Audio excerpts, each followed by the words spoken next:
10, 9, 8, 7, 6, 5, 4, 3, 2, 1. And we're flag is in the air. Here we go. 963. He's got the jump by. Half of a bumper. Oh, Steve, right off the start, the 1957 starts, and then the car stops. It looks like the transmission seriously slipping in the 1957. 1957, he's already dropped 20 positions before he gets to turn 1. And look at this. We might get lap 1 in caution-free here. All right, look at this. Kaufman, car number 30, going by here at about a third of speed. They're already coming around to catch up to the tail end. Here comes your leader, car number 69 for lap number 1. Todd Masterson out of Pflugerville, Texas, going to lead lap number 1. We might know where Todd is on lap number 2, but we're not sure yet. All right, look at the 92 car. He's going to the inside. He's going for the lead. That's car number 92. Harry Hronis out of Mesquite, Texas, so the local boy. Taking the lead down in the turn number 3, Masterson back to second spot. So Harry Hronis in car number 92 already starting to lap back traffic cars to race his own. We've already gone further already tonight than we did last night before we had that first stop. We got big smoke out of car number 3 over here in turn number 2. That is the 3 car out of Chanute, Kansas, driven by Derek Wilson. Derek had a rough night last night, not getting any better tonight. We got a car dead down here in the water at the bottom. Well, we got cars dead over here.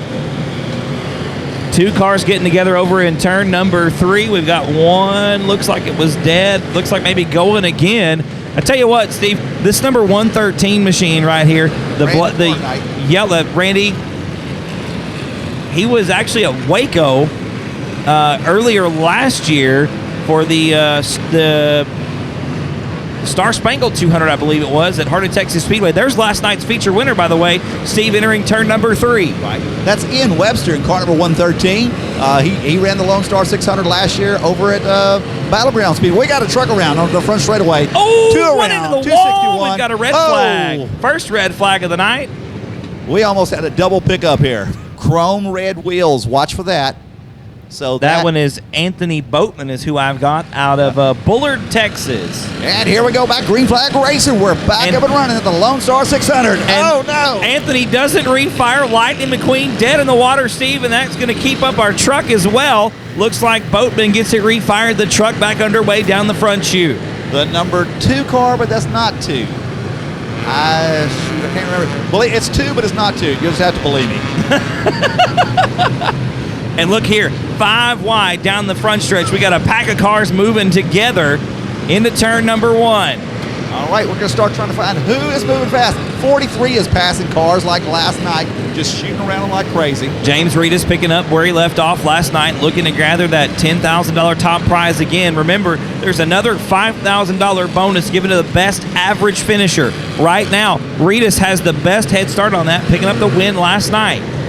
All right, Blaine Perkins comes off of turn number 4 down the front straightaway in his Chevy Cobalt, car number 07. He broke a steering knuckle last night, and they have all kinds of spare parts. Well, guess what? Those spare parts didn't fit that particular car. Oh, no. And here goes the wrecker the first time around for him. I don't even know what he's going to pick up. I think he just wanted to make a couple laps there. Notice how fast the wrecker just hit a car. The wrecker just hit the 7B car. The record says I'm getting 7B says I'm getting away from you, buddy. Looks like a lot of fun out there, and the drivers. Oh, that's where the wrecker's headed. We're going to pick up the 03 car at the top of turn number 3 there, the entrance to the racetrack. That car being driven tonight by Colton English out of Rowlett, Texas. So Colton going to be entering the pit area. The push truck going to push him back in there. We're rolling these laps off pretty quick here. We probably already got about 10 laps in right now, about 3 minutes into the race so far. Moving pretty well. You got Derek Limkey out of Springfield, Missouri, working the bottom of the racetrack in turns 1 and 2 with the 1174. Derek already with a flat right rear tire. I saw him coming down the front stretch here, limping the thing around the bottom, trying to get as many laps in as possible. There he goes, entering the pit area. Pile up. Oh, we've got one facing the wrong direction. It's the 158 of Richie Robbins out of Waco, Texas. And when you've got cars two wides on either side of you, it's kind of hard to go There's anywhere. nowhere to go. Richie trying to get that car turned around. There's not really a good time to gas on it without getting doored. I think I'll go. Nope. I'm not going to go right now. I'm going to hold up. All right, so he's still sitting. Everybody's been around him at least once. Howard Willis going by him right now in car number 23. He's trying to get to the bottom. Richie trying to get it to the bottom of the racetrack. Put your turn signal on, Richie. You're almost there, buddy. The problem he's running into, Steve. All right, we get it turned around. Clean and green. The longer that he sat, the more laps he lost. Richie trying to get the thing pointed in the right direction. Finally, he does it. Rejoins the field back down the backstretch. Big smoke in turn number 4, Billy Steve. Measle, car number 511, smoking like crazy. He'll be heading back to the pit area, I'm pretty sure, on the 511 Yeah, that's car. pretty serious right there. Coming out of the header area, doesn't look like water smoke either. That looks like fuel mosquito. to me. Yeah, absolutely not. Devils Bowl Speedway, Billy Measle taking care of the mosquitoes for you. Thank you, Billy. We appreciate it. All right, hey, Jack Barfield Jr., car number 115. Distributor broke on his car before the race even started, about 5 minutes before the race started. Fortunately, he was pitted right next to Howard Willis. Howard Willis's crew come over there. They put a distributor in him, got him back up and running. Car number 115 going down the back straightaway. That's the kind of teamwork that we come to expect here at dirt track racing. I tell you what, another driver picking up right where he left off last night, Steve, is the 007 of Corey Neal. Look in the middle of turns 1 and 2. That 007 machine, always easy to find and always on the move. The 007 car passing people left and right. Corey Neal making strides early on. 73 machine going into turn number 1 right now with the windsock on the top, the airport windsock. That is Tim Van Gotten out of Chanute, Kansas. Teammate to the number 74 car of Steve Stewart, I believe it is. And Van Gotten right now making some moves early on as well. The 73 machine looking really well, finishing 3rd last night. So a good chunk of change in Tim's pocket already. He's looking to make it even better here at the conclusion of the Lone Star 600. AJ Dancer brings him down to the front straightaway here. His car is easy to spot. Yellow and red, all duct tape, car number 52. Looks like he's got a camper top on top of this thing here. An old slide-in camper on there. He'll be going around the track here. Now, that big old billboard, it serves a bunch of purposes. One purpose is it helps him go through the corners, but the main purpose is his spotter can spot that car anywhere on the racetrack. Absolutely, and I think, Steve, that is a key strategy here. You know, if your spotter, the spotters really have the most pressure on the racetrack, I believe. If they miss a lap, you can't make that up. You can't just go back and write another number down. You've got to keep your eyes on the cars at all times. And like you said, that big billboard just helps AJ's spotter immensely around the racetrack. Sonny Hunt, car number 170 last night. He was one of your leaders. He had some fuel problem issues. He also got into a wreck with about over the last 20 laps to go. He went down about 10 laps, I believe it was. But Sonny Hunt, he's always a strong contender at these Lone Star 600s. Yeah, Sonny, another one of those guys with a good shot at that best average finish, coming in 7th last night. 290 laps complete out of the 300. We've got one around at the bottom of turn 1. That looks like the 44 machine. That 44 car is gonna be Bubba Meeks out of Mesquite, Texas. One car we didn't talk about much last night was the 996. That is Jamie Songer. He's out of Anakie, Iowa. And the Songers, they run the Enduros just like this up in the state of Iowa.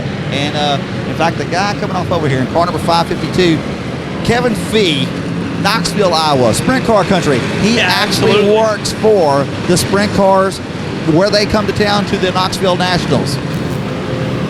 Yeah, that's a pretty cool little snippet we learned about that car last night.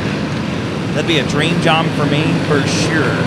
It's too far to drive from Austin. It is quite a drive from Austin. Yes, sir, absolutely. Made that trip one time back in 2004 with my dad from Arkansas, where I grew up, and it was probably 9 hours from there.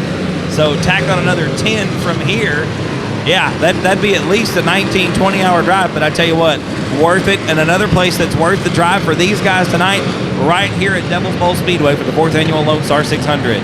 Car number 812, that's Nick Vandiver, and he is out of Humboldt, Texas. Now he's got a Camaro that nobody uses for anything except for dragsters. This is like a late 80s Camaro, and it's got the McPherson strut front end on it. It don't matter. He's still out here running it. We got a little bit of a pile-up, a little gathering going on down there at the bottom of turn number 1. Looks like everybody off the racing surface. Oh, it looks like Tim Boudreau involved in that one there, Steve. Tim trying to get it pointed back in the right direction and rejoin the field. Going down several laps here, though. Boudreau. Now, that has actually got a big V8 Cadillac engine in that thing. I didn't realize it was like a 400 horsepower Cadillac engine. Big old North Star shoved off in the front of that thing. That's what it is. Man, I tell you what, tech experience right here, those things are a nightmare to work on. So luckily for Tim, it held up last night, Steve. I guarantee you, you do not want anything going wrong on that car. We're really going pretty good. I'd say we're probably around 30 laps or so, I guess. I don't know. It's hard to say. Definitely one of those things, and that's what's difficult about it for us, as we see Corey Neal going around at a blistering pace once again into turn number one. It's impossible to know who's out front anymore. We had, I believe it was the 92 car earlier, started this thing on the front row and was out front early on, but cars that I'm looking for are cars that finished well last night. The 43 251 that just went by us, he was staying at the hotel I'm staying at. Well, last night, he decided he didn't have the right gear ratio in it. That's Brandon Smith out of Ada, Oklahoma. He went to Smiley's today, bought a new gear ratio. They rebuilt the rear end in the parking lot. Only dirt track people can do this kind of stuff. We talked about that just a minute ago, Steve, and I totally agree with you. I was the first annual Lone Star, not the 600, but at the Lone Star Speedway. Oh, we've got tire off on the 156 machine is the one that lost the tire. Oh, I was hoping it was going to bounce over that barrier there and that make its way to the wasn't hoping it was going to bounce over that barrier. Yeah, though. Probably not. So we got a tire on the end. She needs to back up, probably. She probably needs to back up. Do have a tire on the race. Oh, and there's into the back of the 156 machine. I think that's the Catmobile, and there's Jack Barfield Jr. Big pile up. We got a red flag. That is going to be a red flag condition for sure. That's Jeff Frederick out of Claiborne, Iowa. Sponsored by Frederick Weldon, Justin's Creations, and Josh's Food Wagon. Also, along with them, the 21R car on the front straightaway. And we're back green flag racing. Eric Ramos out of Corpus Christi, Texas. So 23 laps in right now. We've got a ways to go, just getting this here fired up. And speaking of getting fired up, car number 7B on the back straightaway. He's not getting fired up. He finally gets him fired up and running, though. And we'll watch the lead car. Like we said, that's the only car. 23 laps in, that's Brandon Hull in the number 2 machine. Working the outside of turn number 3. Brandon started pretty deep in this thing tonight, so impressive to see him come up through the field. Car number 149, the station wagon, right in front of the 30 cars. They come off of turn number 3 and 4. Good running car from him last night. He had a little bit of problems, but he is able to keep it out there as much as possible. Car number 149 tonight will be driven by Paul White out of Waco, Texas. Car number 96, slow on the front straightaway. That is Sean Buckley out of Andover, Kansas. And hopefully he'll be able to make it off the track over the hump where he can get over to the pit area. Yeah, Sean trying to get it off the racing surface, doing the best he can right now, sticking to the outside. And doesn't look like it's going to make it all the way off there, Steve. But lucky for him, boy, that was perfect timing, wasn't it? Here comes a wrecker right there for you. This is the only race I know where they have a wrecker on the track while you're racing. I'm with you, man. I remember watching this thing for the first time going, what are they going to do when someone stops? And I saw that big reinforced wrecker come out. And like you said, it's got a full roll cage inside. The driver wears full safety gear, sitting in a racing seat with a 5-point harness, so he is safe. Hey, our buddy at truck number 55 last night, he finished 8 laps. He's already got more than that tonight. That is Nick Riddell out of Sunnyvale, Texas. We got one slow in the front straightaway, car number 13. Yeah, car number 13, driven by Ethan Vance out of Chanute, Kansas. And Ethan trying to make his way off the racetrack as well. We've got one in the wall. That's the flying, not the flying Fedora. That is Blaine Perkins. That's one of their team cars here. Blaine Perkins, 13 years old. We got a red light on the track right now. Yeah, Blaine stopped at the top of turn number 1 there after that lick into the wall. We are back green, Steve, once again. Nearly 30 laps into this thing. 2 red flags so far. We got one that did not take off down on the backstretch at the bottom going into turn number 3. The 12 car being driven by Luke Johnson out of Alba, Texas. Got a couple of cars re-entering the surface down at the top of turn number 3. All right, Lightning McQueen, number 1. Davis, car number 95 goes by us here. And there goes Lightning McQueen, number 2, the 195 by us here. Now that you've pointed that out, it's a little bit easier to tell which is which for sure. A lot of cars still rolling, Steve. I don't know how many we've lost, but it really doesn't look like a whole lot. Steve Ward's back out there in car number 50.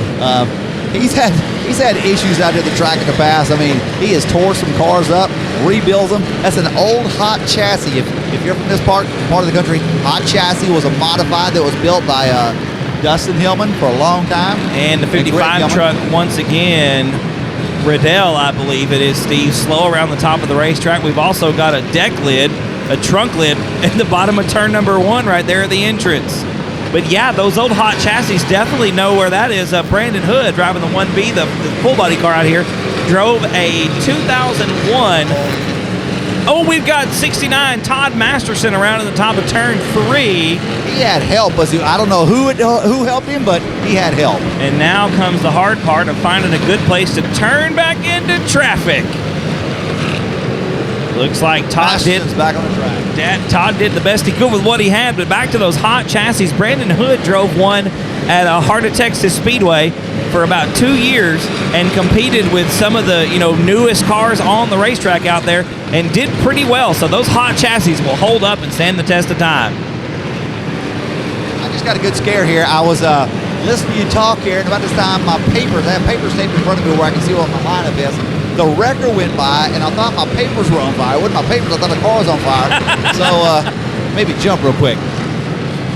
There is so much going on at the track right now. It's absolutely crazy. You're getting this one little lull of about 100 yards, and there's nobody. Yeah, they've all started kind of to gather together, and I see the 149. We're 4 wide through turn number 4 right now. But the 149, you said tonight, driven by Paul White out of Waco, Texas.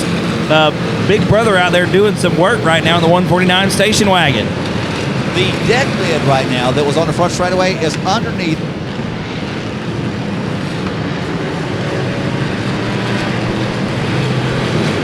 Hard hit into the front stretch wall. I believe that's the 140 parked down there at the bottom of turn number 1.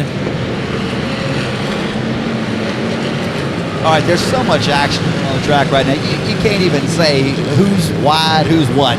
I mean, if you had 3 wide at your local dirt track, you'd be excited about it. And we got 3 wide all the way around the track at one time. Just about, yeah, all the way around the racetrack. You see a lot of moves going on, a lot of moves being made. The 42 machine stopped over at the top of turn number 3. Looks like the push truck's going to come gather him up. The 42, let's show a 42 to be Randy Kirkland out of Mesquite, Texas. Of course, you got some cars painted up that are, the number on the car isn't necessarily the number they're registered under, and there might be a little 1 somewhere in front or a little 2 somewhere in the back. It's kind of hard to tell from up here. But we'll watch as it rolls around right here in front of us. I don't see any other accoutrement, so to speak, on the front of that, on the side of that car, so I'm going to say that's just the 42. All right, our pole sitter just went by, car number 963. Now, the pole sitter, that lasted all about 3 feet. Yeah. And that was over with. So car number 963, trying to find his name. That is going to be driven by Juan Grijalva out of Bonham, Texas. And Steve, your winner last night, we've got one around over the top of turn number 1 going off the racetrack, but your winner from last night, exiting turn number 4, James Reavis in the 43, picking up right where he left off, making some moves right now around the bottom of the racetrack. That is a 71 Le Mans Pontiac, actual chassis. So, it's an old leaf spring car. You think, well, it's a car, it's old, it's too old to race. Not at the Lone Star 600. Absolutely not. That's one of the coolest things. We talk about that a lot. Cars that aren't competitive anywhere can come out here and run for $25,000 possible. Ryan Anderson, car number 191's got a flat on the right rear. He's trying to get off the track. Now, here's the problem. You're trying to get off the track, and there's one guy still trying to squeeze the top of you. Trying to get as many laps in as he possibly can. Trying to go around the outside. You see Brandon Hull working the top of the racetrack. Brandon out of Kennedale, Texas, in the number 2 car. One of our top position cars right now. And look at the 30 machine of Kaufman from Soddy Daisy, Tennessee. Steve on the bottom of the racetrack going into turn number 1. Had a tough break last night. Didn't complete very many laps.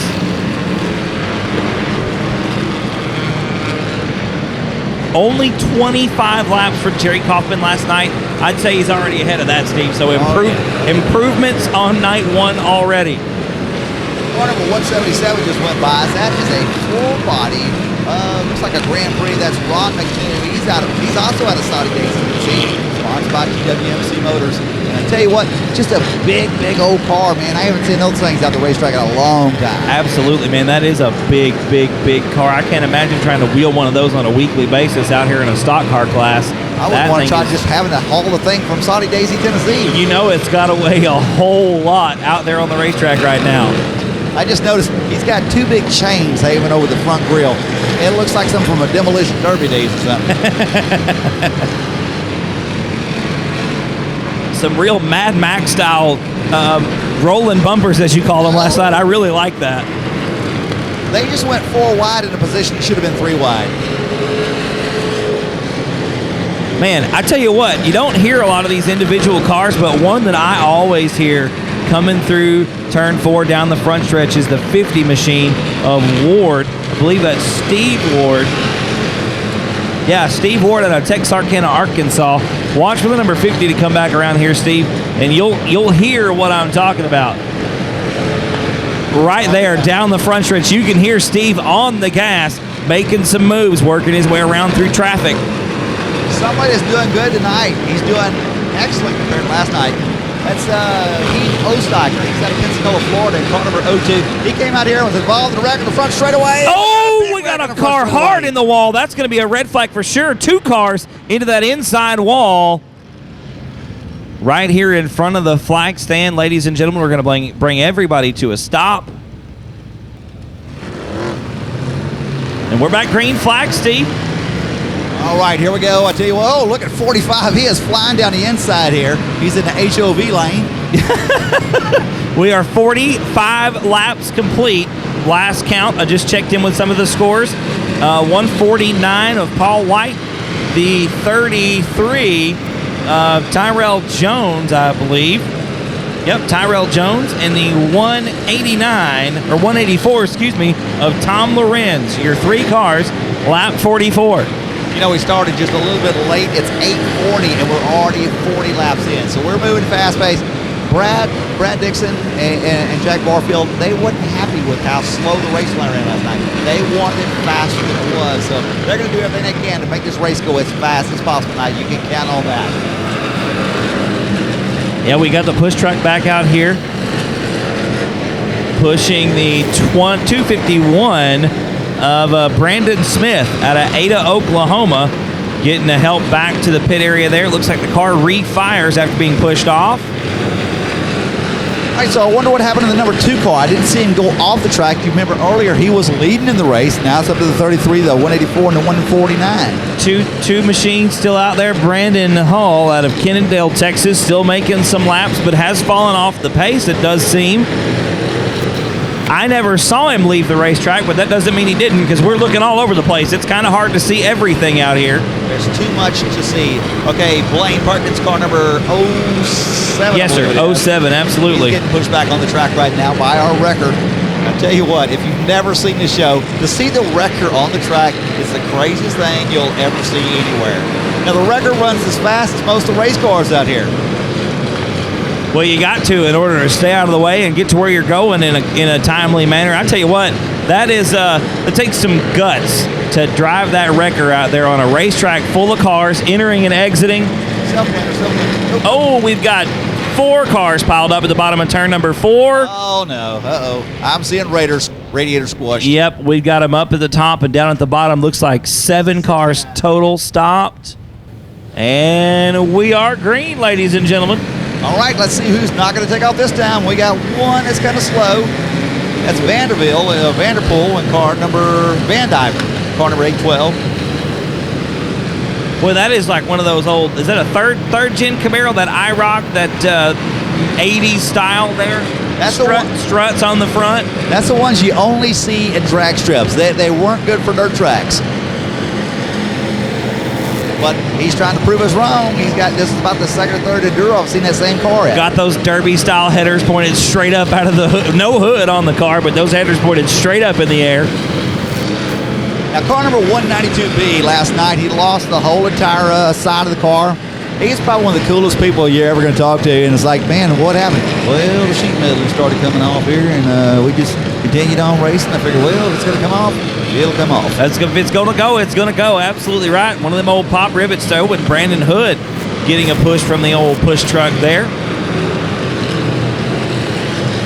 All right, I tell you what, there's just so much stuff here to watch all the way around the racetrack, trying to figure out who's going to crash next. Car number 47 goes by us. That car. I see 28 scorecard coming up, 82 scorecard coming up. These cars are crossing the lap 50 mark, 195, 92, 33, 552, 113, 74, 134, 69. The first one I saw was the Big Wreck in 1 and 2. Steve, 3 cars piled up down there. We're going to get another red flag. Oh, I think that's a 511 of Billy Measel, along with the sandwiched 84 car. in there. 84. He was up one of our leaders, I believe. No, that was 184. Looking close, getting ready to go green flag. Our Charger over here. Oh, he's good. He's just parked out there cooling. He was chilling. Hanging out a little bit off the racing surface. Looks like it's melee down the backstretch, Steve. I see 3, 4 wide going into turn number 3. Howard Willis over there trying to make some moves early on. I do believe that Willis was on lap 53. We do have a car dead in the water top of turn number 1. It's the 07.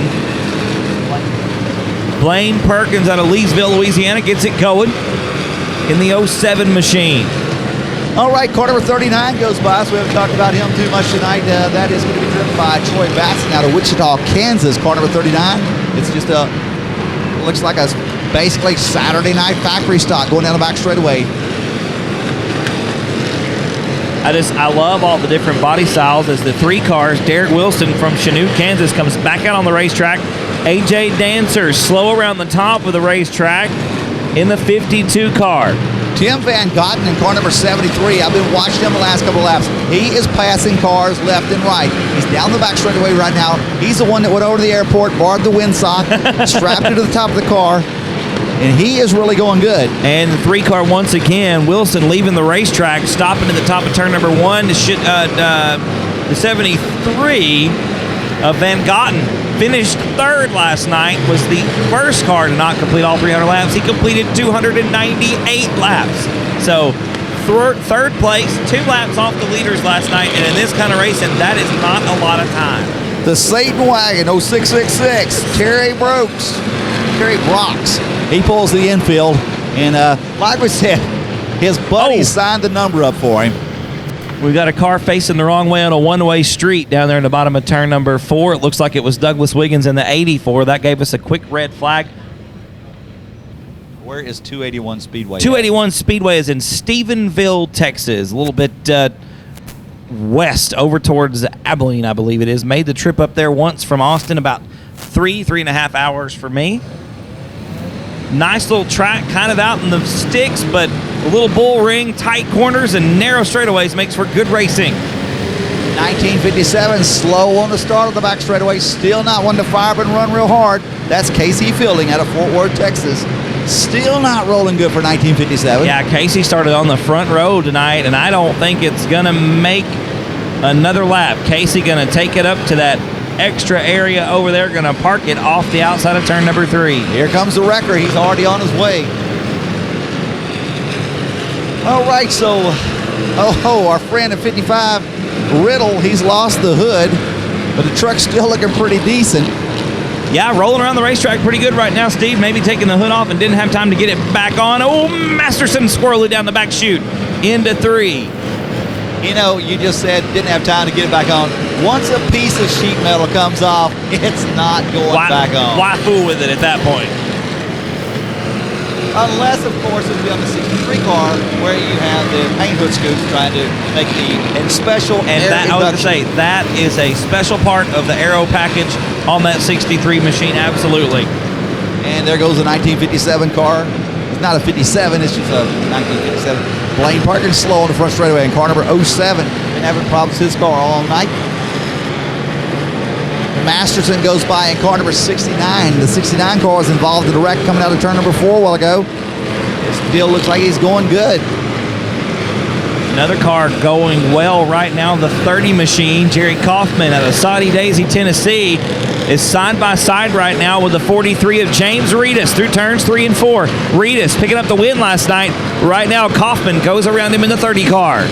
Tim Van Gotten in car number 73. He finally works into some faster traffic, but he's still picking up and passing these guys here. Car number 73 through the middle. They go 3 wide, coming off at 3 and 4. Down the front straightaway, he's passed about 5 or 6 cars in one lap. Van Gotten landing himself on the podium last night. 298 laps out of the 300 complete. He's going to look to improve on that. Not a whole lot of room for improvement, but I tell you what, the pay goes up big time when you pick up that second and first spot. David Irvin, car number 408 last night. He's out of Whitesboro, Texas. He had quite a bit of problems, man. Just kept getting, he was just in a bad luck spot all night long. Right now, he's looking good in car number 408.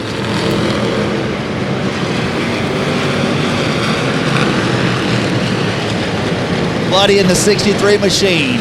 Andy Snowflake Roller, the electrician out of Waco, Texas. He's got sheet metal flapping all over this thing. Now, his buddies were over there. They were just putting pop rivets everywhere. I guarantee they put a box of pop rivets on that car, and you can see it as he comes by here.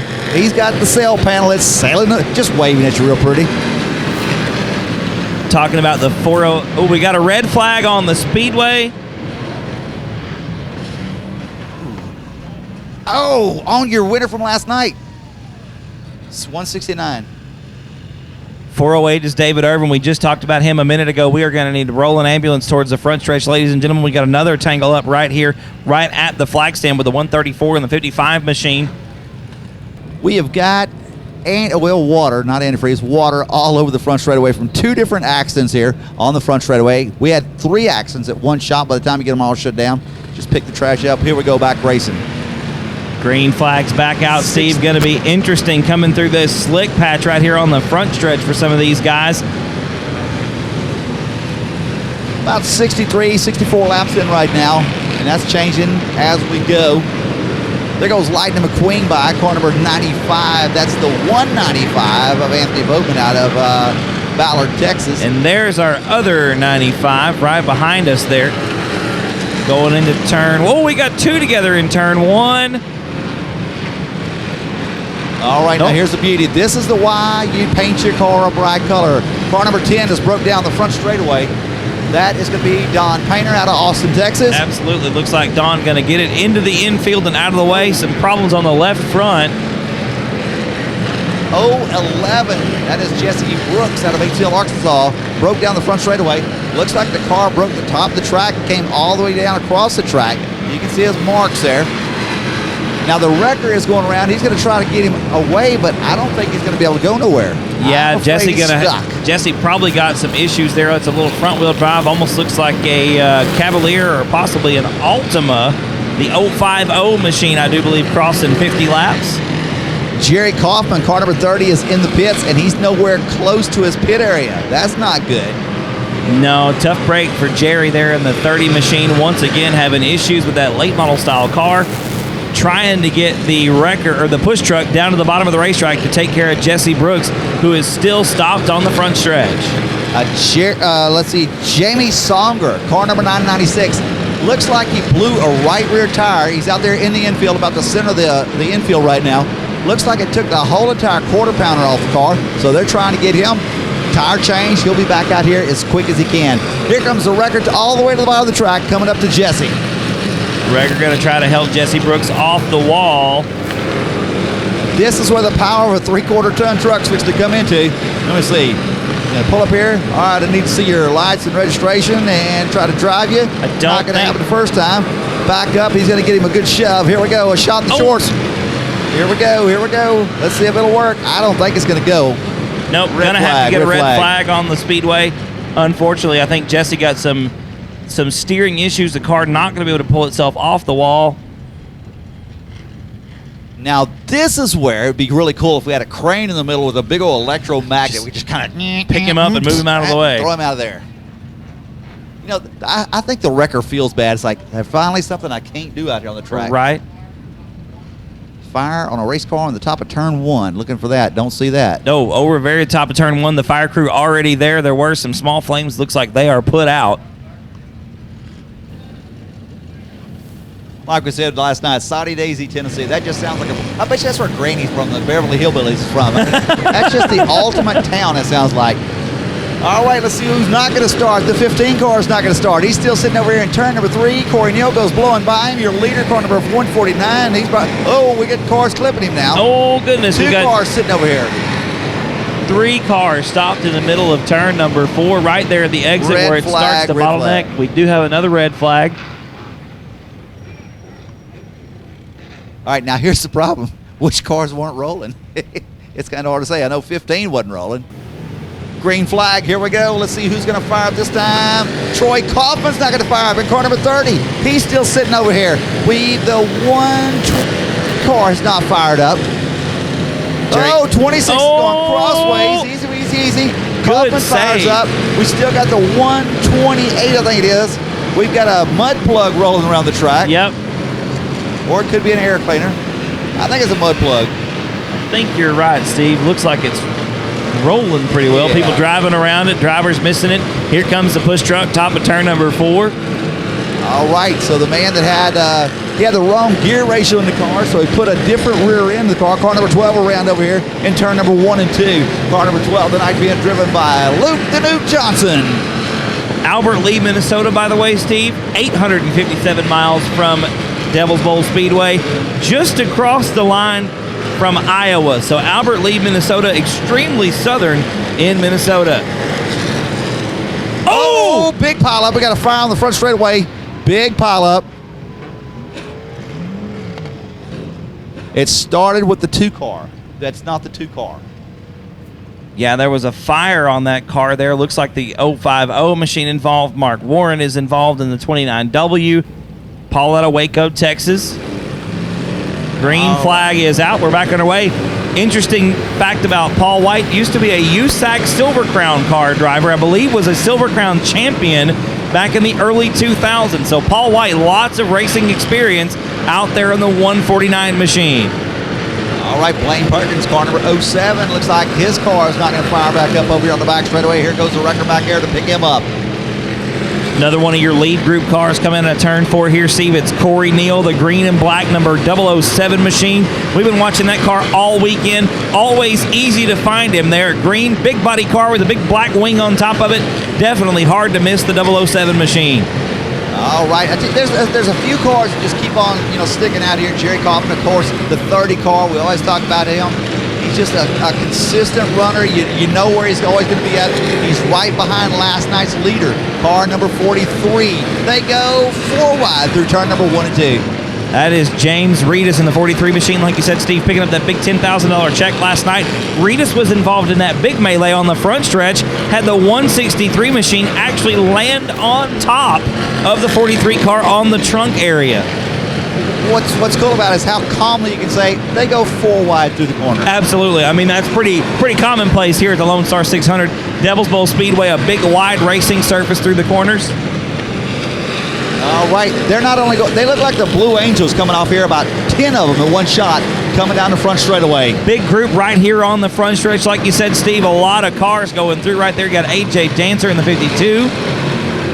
Scott Stewart, car number 74. He's passing cars left and right as he goes down the back straightaway. But look right behind him, car number 113. He comes up to his rear bumper super fast. So don't count that 113 car out. That's Ian Webster out of Cypress, Texas. That 113 being driven there by Ian Webster, I do believe is a pavement modified. Nod at me, Chris, if I'm right.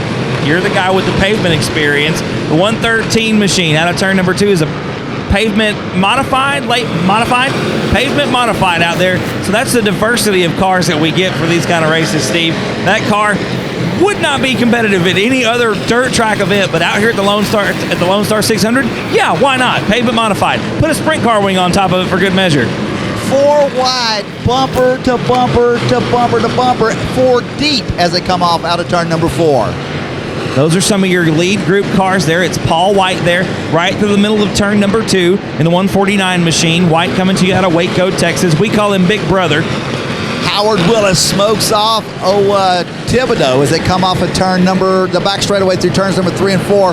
Howard Willis, car number 23, makes his way down the front straightaway right next to car number 119B, who has no body. That is Steve Bogus. He's got no body. Coming out of turn number 4, another one of your lead group cars earlier that left the racetrack, Brandon Hull, still making some laps in the 2 car back out on the racing surface, trying to get as many laps as possible. That's the name of the game, is laps, like we talked about last night. Brandon Smith, car number 251. He was on the hook a while ago, getting carried off the track. He's back out here running and passing cars now. So 251 out of Ada, Oklahoma, changed the rear end out today at the motel. Now, when I say change the rear end out, he didn't change the whole rear end out. He just changed the gear. He put a new ring and pinion together. That is not an easy job. It's not like a Ford 9-inch rear end where you just unbolt one and bolt another. Right. It's a pretty major operation. Got to take the drive shaft out, disconnect all that kind of stuff, make sure the torque on your pinion gear is right, get the ring gear seated in there just right. Did you have some of the rear ends, some of the non-floaters, you got to pull the axles all the way out? You know, you usually don't go to your motel and smell gear oil. You know, it's like, what is that smell? I know what that is. Always good to see these kind of guys out there giving it that thrash, though. And that's, like you said, I heard you say this a couple times, only dirt track people. And I totally agree with you. Out there in the parking lot at the motel trying to just get it right for the next night of racing. How about the poor maid going in there and cleaning up these greasy towels now? Yeah, I'm sure. No, they didn't do that. Of course, they didn't do that. All right, down the front straightaway, a little bit of mess here. Car number 84 gets crossways. That's Doug Wiggins out of Bastrop, Texas. Gets crossways in front of Jerry Kaufman in car number 30. And Kaufman going to dispose of Wiggins out of turn number 2. We're 4 wide coming into turn 3, Steve, right here. You got Howard Willis at the very top of the racetrack. Paul White, one lane down from the top. White, once again, one of your cars towards the front of the pack. Big Brother doing work here tonight in the 149. Now, Paul White's got company on his rear bumper out of car number 23, Howard Willis. But Paul White says, who cares? I'm going to the front. Willis goes to the high side. Oh, man. Another car out towards the front right now is the 33 of Tyrell Jones out of Bois d'Arc, Missouri. He was in that lead pack as well. We've got one around in turn number 2. Right about the entrance of turn 2. Sitting sideways. We're going to have a red flag on that one. Red flag coming out on the racetrack.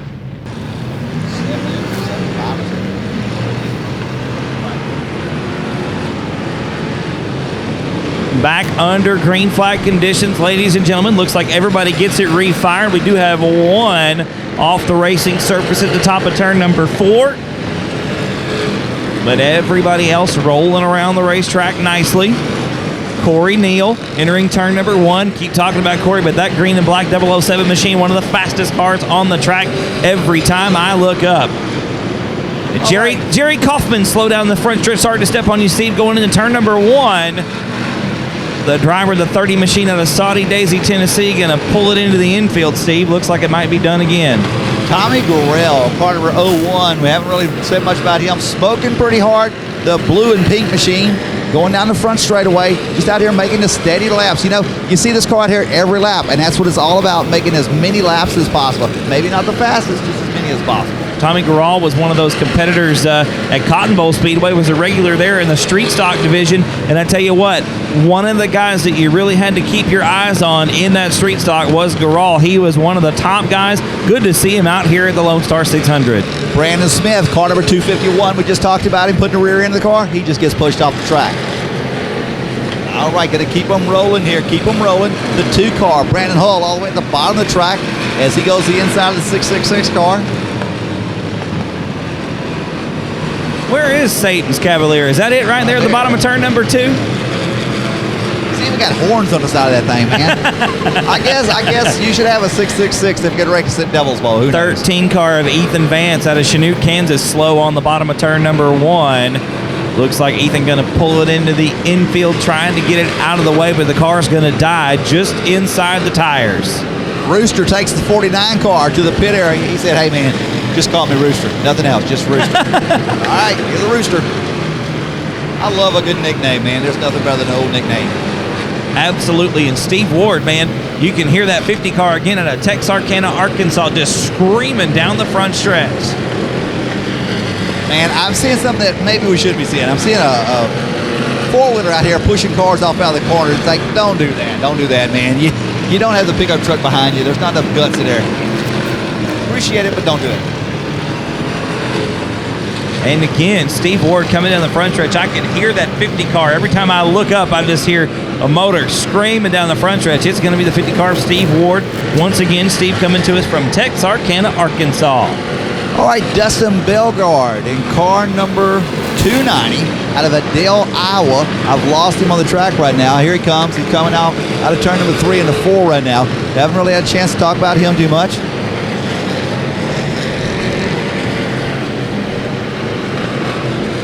Just trying to find a good place of action on the racetrack right now. It's not hard to find. Trying to find some good battles right there. There's a 552.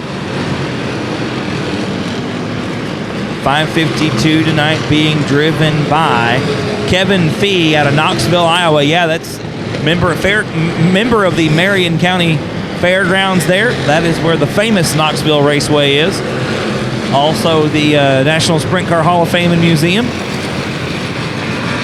If you're a sprint car fan, definitely need to check that out anytime you get a chance to go up to Knoxville there. Please do it. All right, they're 2, 3, 4 wide all the way around the track. It's so hard to just pick out what you want to talk about because there's so much action at any one time on the racetrack. Wreckers off the track right now. Trying to keep my eyes right now on the scores because we've got to be approaching that 100-lap mark. I'm looking for the first car to pop up at 100 laps. You know, last night after the race is all over with, you know, you think, man, let's go down and talk to the victory winner. There is no victory winner until it's officially looked at. That's exactly right. We're close here, but that's not official. Brad's wife, Heather, she comes up here, and, man, they do a great job. And they have to look back through the tape to make sure that everything is correct. It's a lot of work. Got one around to the bottom of turn number 2 right now, Steve, trying to see if we're going to need a red flag. Oh, we got a couple of cars around down at the bottom. Looks like everybody's going to keep it going. That's the 192 machine of Brian Blessington. Our friend out of Oregon in car number 106. That was him that spun out of Gresham, Oregon. 2,200 miles there. Mike Long, Sr. Got 2 more cars stopped at the bottom of turn number 2.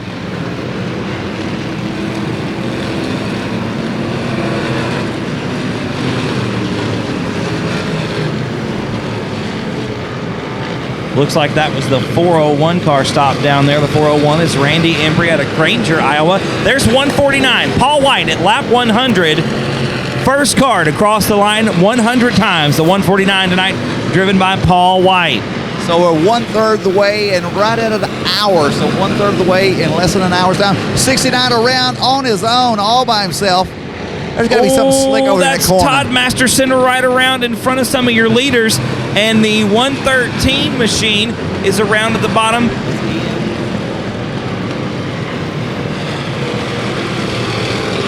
Ian Webster going for a fun little ride down there, a little detour through the infield, scenic route through the infield down there. But once again, there's the 184. Tom Lorenz is at lap 100. The 192 also at lap 100. That's Blessington. All right, so here's the crazy part here. We're sitting there trying to figure out who spins around, and by the time we get it all figured out who spun around, they'd already cleaned the mess up. They're already back to racing. And they're good to go, absolutely. So if you have never had a chance to go to a big race promotion, Lone Star 600, next year you need to try to plan on being here. They usually around the first or second week in October. Another car at lap 100 is going to be Brandon Hull, the 2 car out of Kennedale, Texas, crossing the 100 lap mark. So there's 4 cars so far. in the 100 lap range. And like you said, Steve, 100 laps. There's the 5:52. That's Fee out of Knoxville, Iowa, crossing the 100 lap mark. And Fee has got a big old Impala is what he's got. I mean, a Malibu, big car. So no telling what you're going to be running out here. They're all just got a good a chance as anybody. A couple more cards coming up. There's the 82 and the 74. 74 is Scott Jr. Stewart, Jack Barfield Jr. crossing, Jeremy Oliver crossing. 69. We've got one stopped on the front stretch right up alongside the outside wall, and that's going to give us a red. We've got two cars around in turn number 4. Your leader right now at 105 is Mr. Paul White in the 149. We're back underway with the green flag.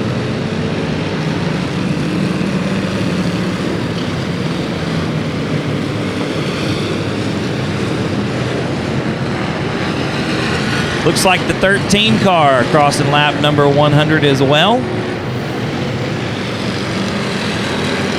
Got a couple cars down in the infield there.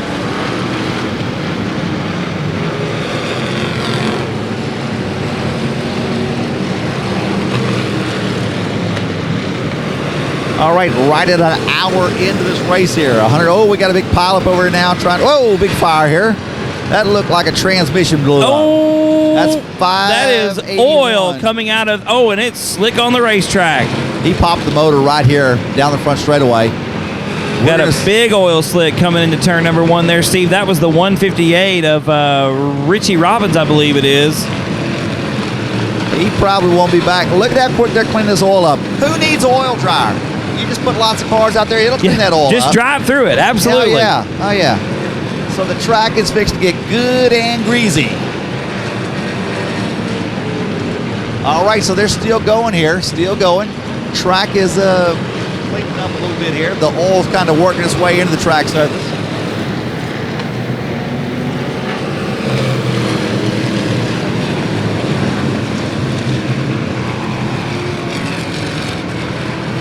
Got several cars past the century mark there, Steve. Got to be having a couple of them into 110 or so. Your leader, last time we checked, was the 149 of Paul White. You know, we got a pileup sitting over here. Just some cars just sitting out the bottom of the track. Looks like about 4 cars sitting there right now, but yeah, they're out of the way. Just barely off the racing surface, and that's good enough for us, right? Now look at my number 12 car. That's the car last night. He only had first gear. That is Luke the Nuke Johnson, car number 12. And not only does he only have first gear, he picked up 250 pounds. Oh, we got an exploder down the front. Oh, that is the 02. That car out of Florida. Look at this. It looks like the Batmobile going around here. He said, I'm parking this baby. Looks like we've got a big pile up possibly in turn number 4. We got a red flag.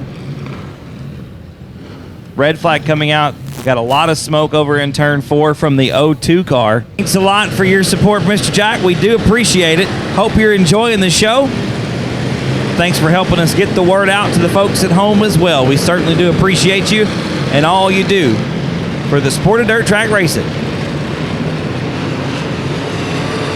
All right, we're fixing to have a short lull here for a second as everybody's going to be all cleared up. And then it's going to be on as they're all going to bunch back up here. Steve Bogus goes by you in car number 19B with no body on that car. He ain't got no body.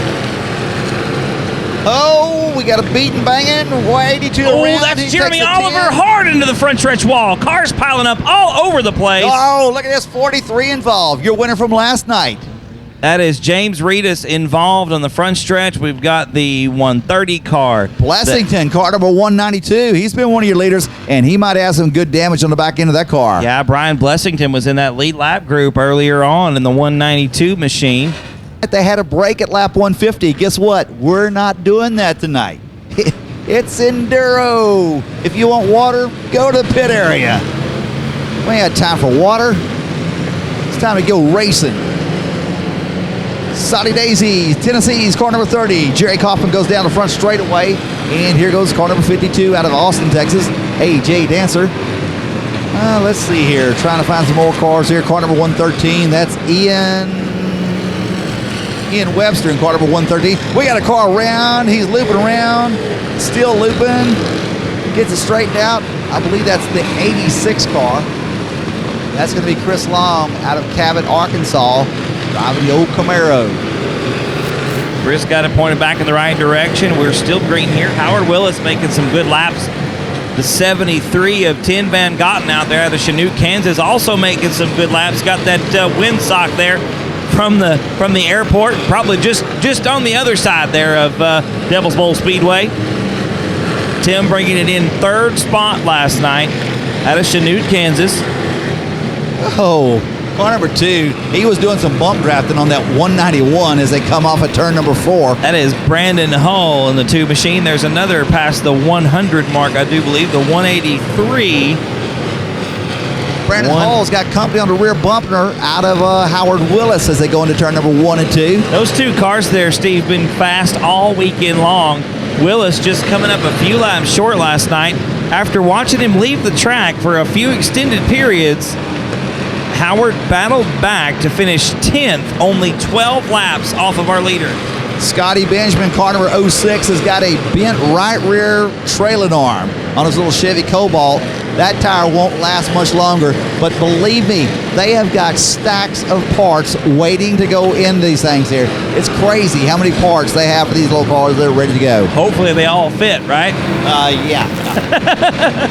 Last night, Blaine Perkins, he was driving car number 07, and when his half shaft broke, it didn't fit what they thought they had, so just crazy the way it was made.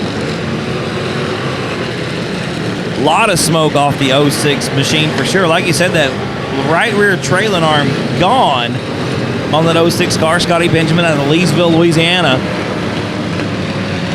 And right behind him, Steve, is last night's winner, James Reavis in the 43 machine. It's kind of unusual to see a Chevy Cobalt smoking the right rear tire. I mean, he would make John Force proud right now. Absolutely. He has been doing a burnout for the last 3 laps. He should have that tire good and warmed up by now. Definitely going to be sticky for sure. Going to have good grip on the right rear for the 06 machine. I'm gonna keep an eye on that. I'm curious as to how many more laps it makes.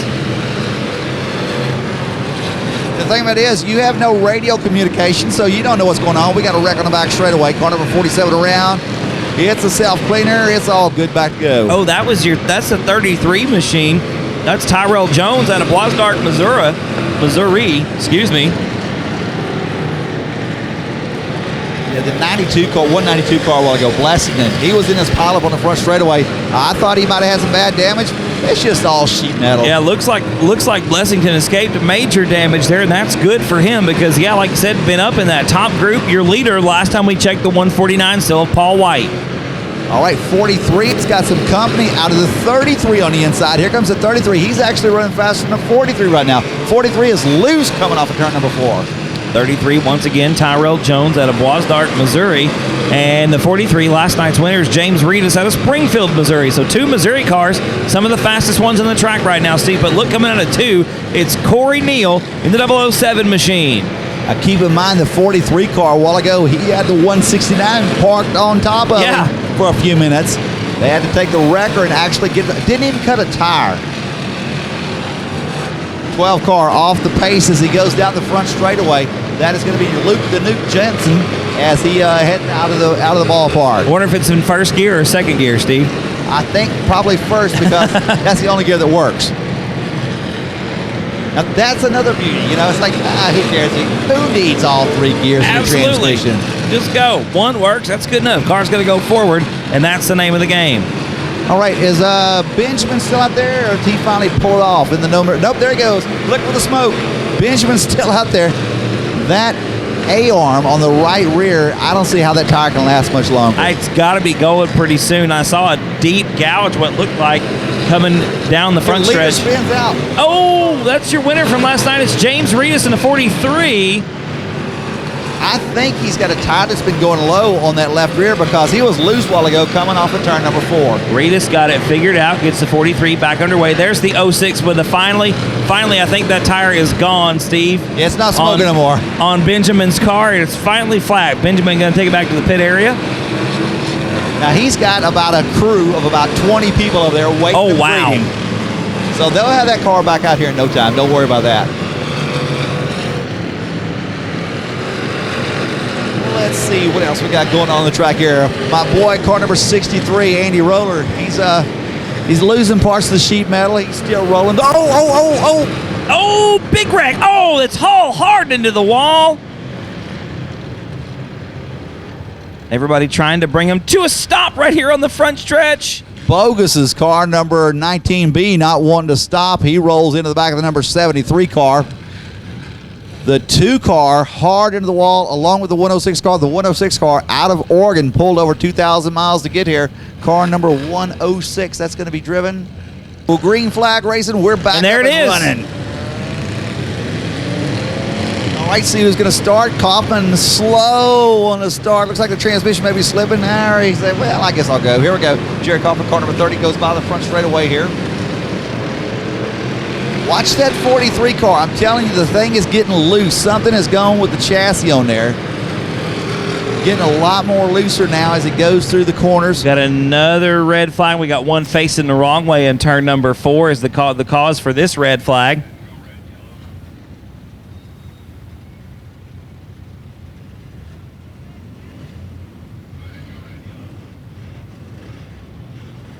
All right, that's car number 84 that's going around over there, and that's going to be Doug Wiggins out of Bastrop, Texas, sponsored by Wiggins Racing. The people on the pit crew. Yes. And I'll leave it at that. Yes. That's all we're going to say is just yes. Yes, absolutely. Yes.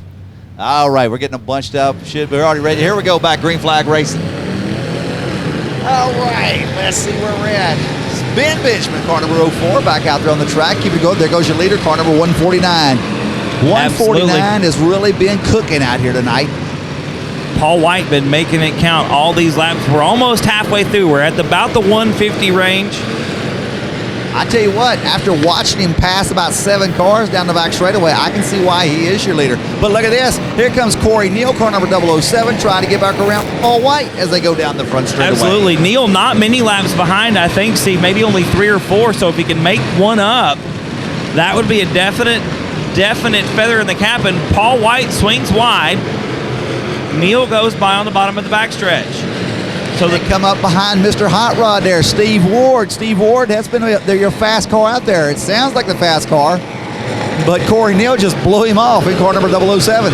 Neal definitely one of, if not the fastest car on the racetrack right now, Steve. I'm really looking forward to seeing how Corey comes up through the field. There's last night's winner, James Reavis, going into turn number 1. You're right. Really having to tiptoe that car through the corners. Something going away on the 43 machine, Steve. Not sure what it is, but it does not have the speed that it had last night. Tom Lorenz right behind him, car number 184. He was one of your leaders a while ago. He's coming up behind him really quick. Car number 184 goes down the front straightaway right now. A really good quick car. And that is a straight-up sport mod right there. I believe up here in this part of Texas, they run USRA style rules. So that could be a B mod or a sport mod. Not sure exactly what rules package Tom is under, but that is an actual race car doing 300 laps tonight. And these dirt track cars, they're not normally set up to run that many laps back to back to back. So it's cool to see the endurance of these race cars out here tonight. You stop and think that's a whole entire season of racing. Each night we got a crash in the back straightaway. Oh, that's a big one. It's got last night's winner, the 43 involved. Benjamin involved, car number 04. Jamie Songer was involved in that on the outside of the racetrack too. Douglas Wiggins down there in the 84 machine. Yeah, you're right. James Reavis in the 43 was tangled up in that. All right, we just about got all the wreckers off the track.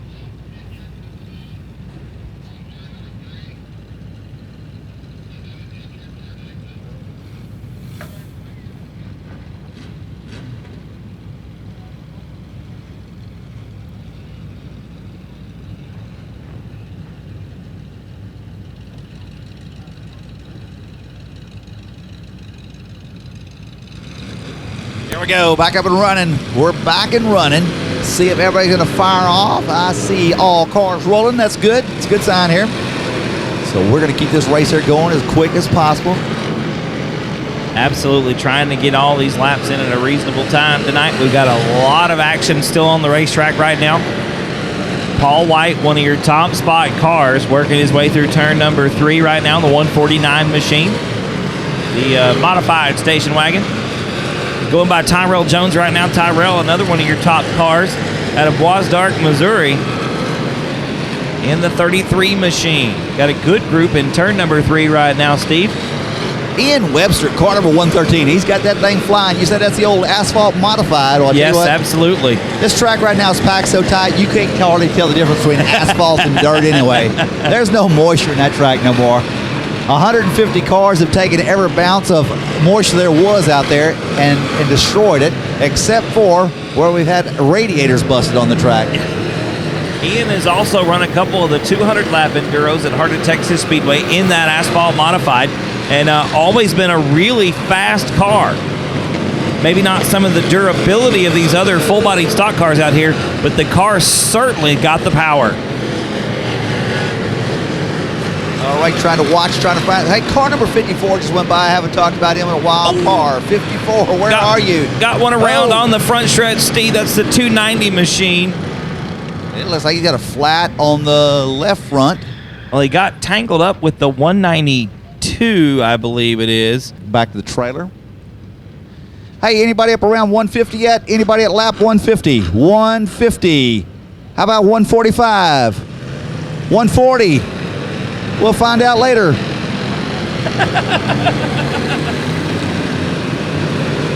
Green flag once again. Looks like everybody getting underway pretty quickly that time, Steve. That's always good. It helps out a lot when we don't have one dead in the water. Let's see here. You know, we got a lot of 4-cylinders out here. Probably about 8 or 9 4-cylinders. They're doing pretty good. You know, you think, man, these little 4-cylinders are going to be fast enough to stay out of the way.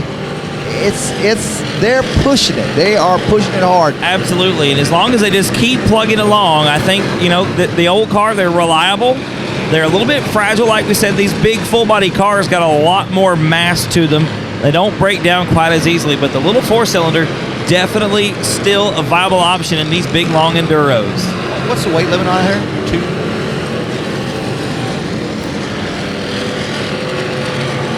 Now, why would you want a maximum on weight?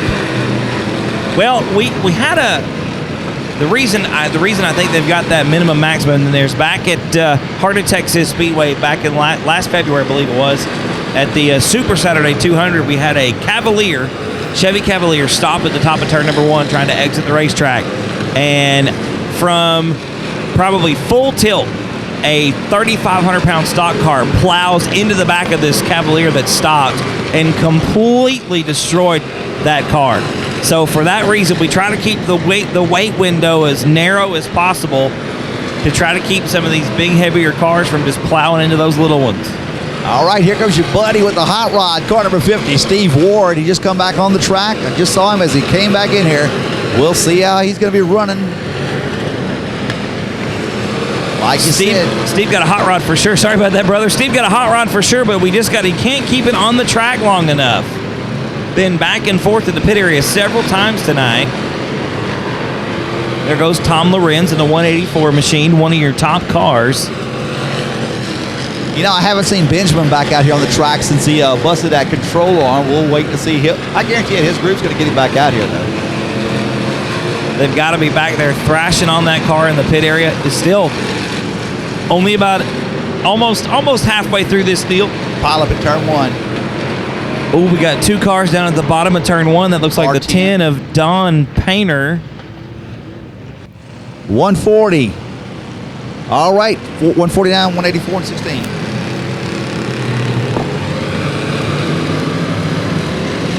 Back green flag racing, everybody. All right, so the 184 car. He'll be coming around here in just a second. He's going down the front straightaway right now. He is one of your cars that's in the lead lap right now, along with the 149. That's a station wagon of Paul White. He's coming off of turn number 3 into turn number 4. And the 16 car. It's a stock car. It's got the Napa cap on top of it. Here he comes. He's coming out of turn number 3 right now. He'll be coming down the front straightaway. Car number 16 as well on the lead lap. That is John Lyons out of Palmer, Iowa. So, getting awful close to being halfway through this race here. This is the biggest race, period. I look forward to this race here each year. It's my 3rd time to get a chance to come to it, and this is just such a great show the way it's run the whole entire way. It's like a happening that happens here.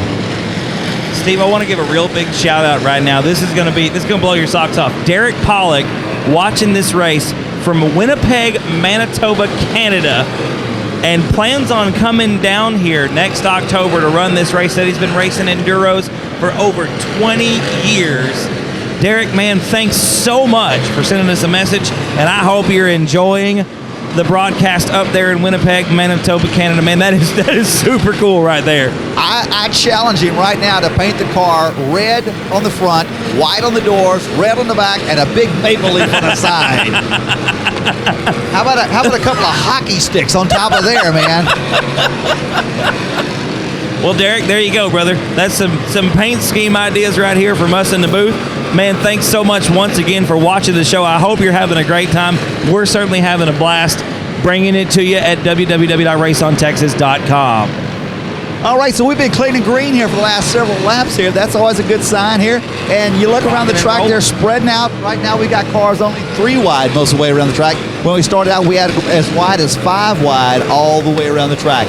Looking for the car number 184. He'll be coming down the front straightaway right now. He's one of your current leaders right now. Car number 184, that is going to be driven by Tom Lorenz in the 184 machine, I believe out of Mesquite, right here. Hometown boy, also works at Smiley's Racing Products. So Tom, working for one of our fine sponsors here this evening. Tom Lorenz in the 184. We got another pile up there, and that's got Corey Neal in it. Corey Neal and Richard Miller around in turn number 1 down to the bottom of the racetrack. Corey Neal reaches in there, grabs a handful of reverse, backs it up, and here he goes. He's already back on the track and running. I tell you what, Corey lost a couple of laps there, but I tell you what, Steve, it's not going to take long for him to make them back up. That 007 car, as you can see, motoring down the backstretch into turn number 3. Car number 74, that is Scott Stewart out of Chanute, Kansas. Now, Scott, he's won out here before, and he's got his buddy right behind him out of Soddy Daisy, Tennessee. Car number 30, that is Jerry Kaufman. Kaufman's got a big old 6.0 liter out of a Tahoe in that thing. Fuel-injected engine, and I think it probably gets 18 to 20 miles a gallon. That's better than a late model engine would get. Better than some of those race engines do for sure. And that's something that some of these guys have to think about in these 300-lap races that they don't normally think about. I bet you Tom Lorenz, it's probably in the back of his mind all the time. Lots of smoke coming off of AJ Dancer as he comes off of turn number 3 into 4. Slow down the front stretch, Steve, just as you mentioned at the 52 machine. And it looks like AJ with another big puff of smoke going to take it off the racing surface, a hard right turn out of turn number 1. AJ's out of Austin, Texas. He's been at every one of these I've ever been to. AJ was a regular competitor for a while there at Cotton Bowl Speedway. He's driven everything from a limited. Oh, that's got to be 150 right there. I see 184. Tom Lorenz got to be on the 150 mark. All right, so we're halfway through the Lone Star 600 here from Devils Bowl Speedway in Mesquite, Texas.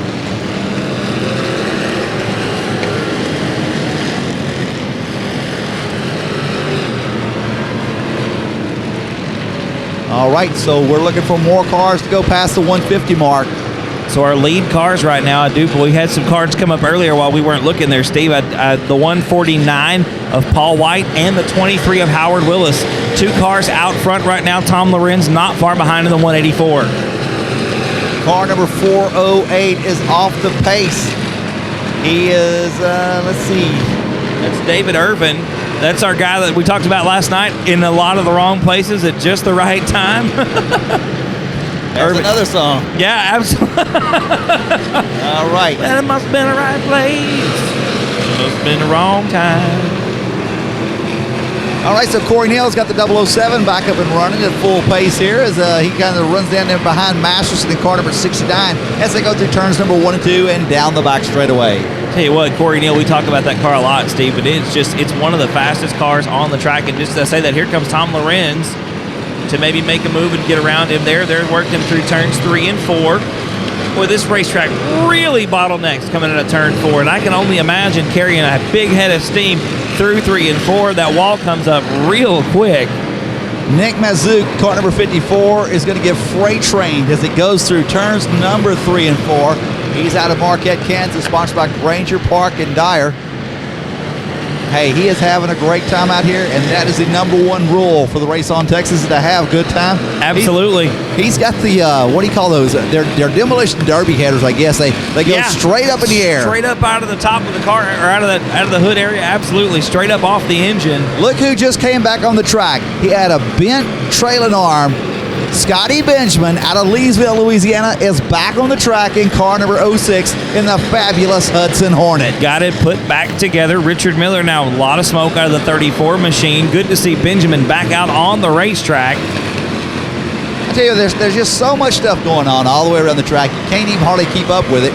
I'm starting to worry about the old wrecker over here with the Ghost driving it. He's just been sitting there the last several laps. Haven't even seen him on the track. Yeah, the push truck hero parked over there at the top of turn number 2. He's probably getting a little bored, might be twiddling his thumbs, doing some cat's cradle. I don't know. Sitting over there waiting for something to go wrong. Facebooking or playing words with friends or something. Who knows? Reading a Dick Tracy cartoon. There you go. That's what he's got going on over there, reading Dick Tracy right now. The car number 149, the modified station wagon going into turn number 1. That's one of your confirmed top lap cars right now. That is Paul White out of Waco, Texas. Our other top lap car was the 23 of Howard Willis. Howard coming out of turn number 4 right now in the 23W. We'll try to watch him for a couple of laps to see which is faster. So it looks like, I think Howard might be pulling away from him. I'm agreeing with you right now on that one, Steve. I think Howard Willis got one of the faster cars on the racetrack, and I do think it's faster than the 149. And Howard got a little less traffic to contend with right now, so maybe that clear track giving him a little bit of an advantage. Clean air. They always say in NASCAR, it's clean air out here. All right, Corey Neal, we're going to see if he's faster than Howard. It looks like Howard's going to close it up and pass a bunch of cars. Corey Neal at the bottom of the track. Howard Willis, car number 23 at the top of the track. They go down the back straightaway, and Howard Willis he's over a half a lap ahead of the 49 car, Paul White, in just one lap time. So Corey Neal, one of those faster cars, looks like Tom Lorenz in the 184 machine, pulling it into the infield. Yep, right rear flat. Lorenz was one of those guys up towards the front of the field. That crew is going to go to that work on that fast. I tell you what, it's going to look like a NASCAR pit crew here. Absolutely. Look at them go. They're going to get the car jacked up in the back, try to get that car up in the air, get the tire off of it. They've already got the new one there alongside. Used to you had a 4-way lug wrench. Now everybody has got a cordless impact. Got an electric cordless impact. Absolutely, it is an essential tool, especially in a situation like this. Lorenz up towards the front of this field is just losing laps at this moment. They're trying to get that tire changed. I think we're out with the old and in with the new. I hate to say this, but I've got a cordless impact in the back of the Saturn just in case I have a flat tire. Absolutely, there's no reason not to. On the side of the road in less than 4 minutes, I'm going to be back on the road. Yes, That's sir. my goal. There is no reason not to have one of those impacts in the car, and it looks like they've got Lorenz tire changed. Mark Warren, car number 29, got crossways coming out of turn number 2, hit the tire, bounced back around straight, and here he goes back racing on the forward. And there goes Tom Lorenz, got the tire changed, got the car back down, and Lorenz is back on the move in the 184 machine. Now you hear it in NASCAR, too fast on pit road. That was a major thing today. Do not be speeding through the pit area. Once he gets around to where he's at right now, right there, he can start gassing on it pretty hard. Get up to speed and fold into traffic. But don't be going 90 miles an hour down through the pit road. You want to merge at highway speed. That's what I was always taught when I was learning to drive. And that's what Lorenz doing out of the back of the infield. Van der Veer back out here in the old 83 Camaro in car number 812, and he's got the demolition derby headers on that thing. Derby headers pointed towards the sky. And 2 bicycle safety flags on there, I just noticed.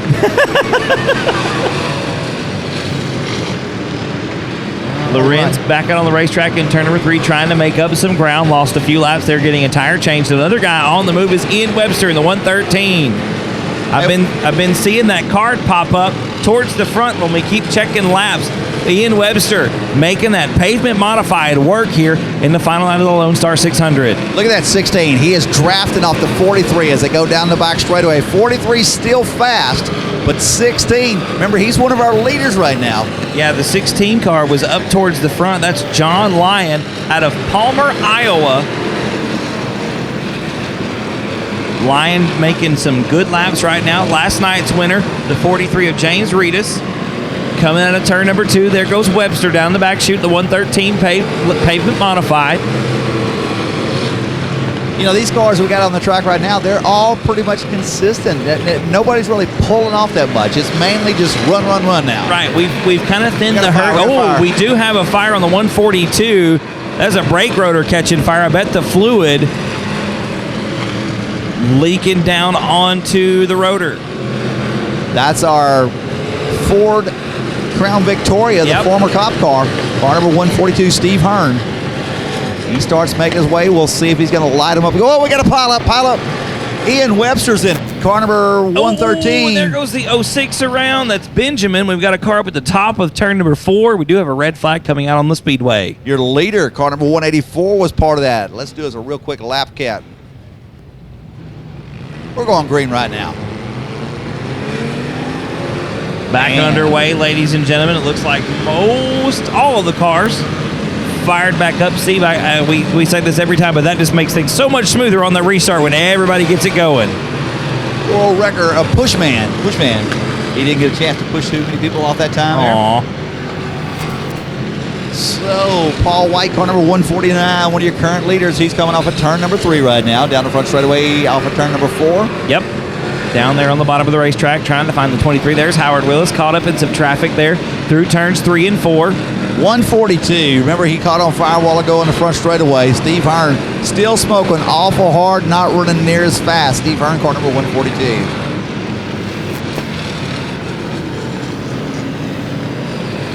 I'm wondering right now who's got the best shot at that best average finish. Once again, your winner last night, 43 of James Reavis, taking home big $10,000 check last night. We've got one off the track. That looks like the 10 of Don Painter, Don out of Austin, Texas. Going to bring it down into the infield pit area.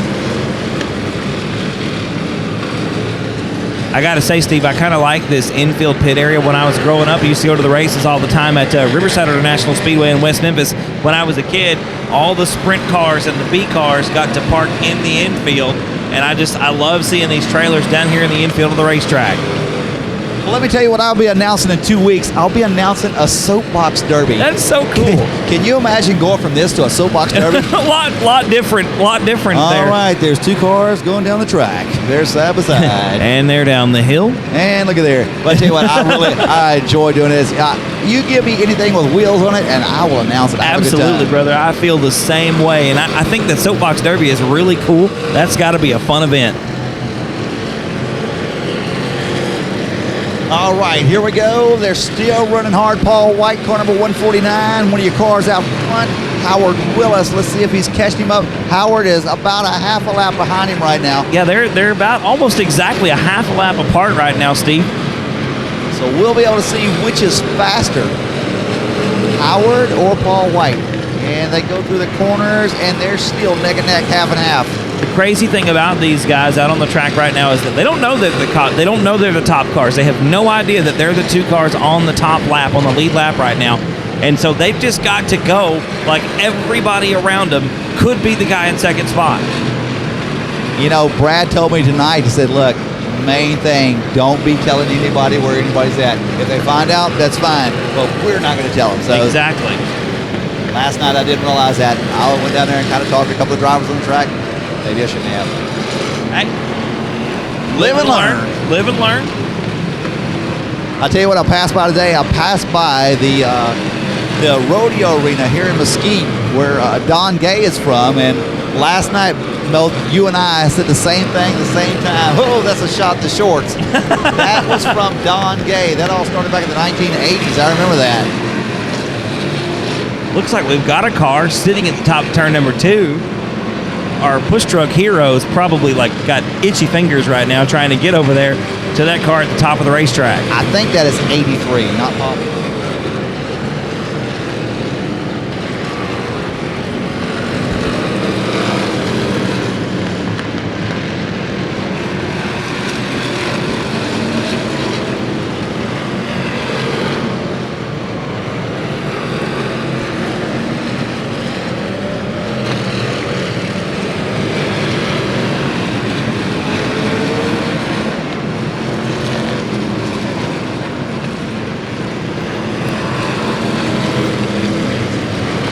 There's the 123 machine probably.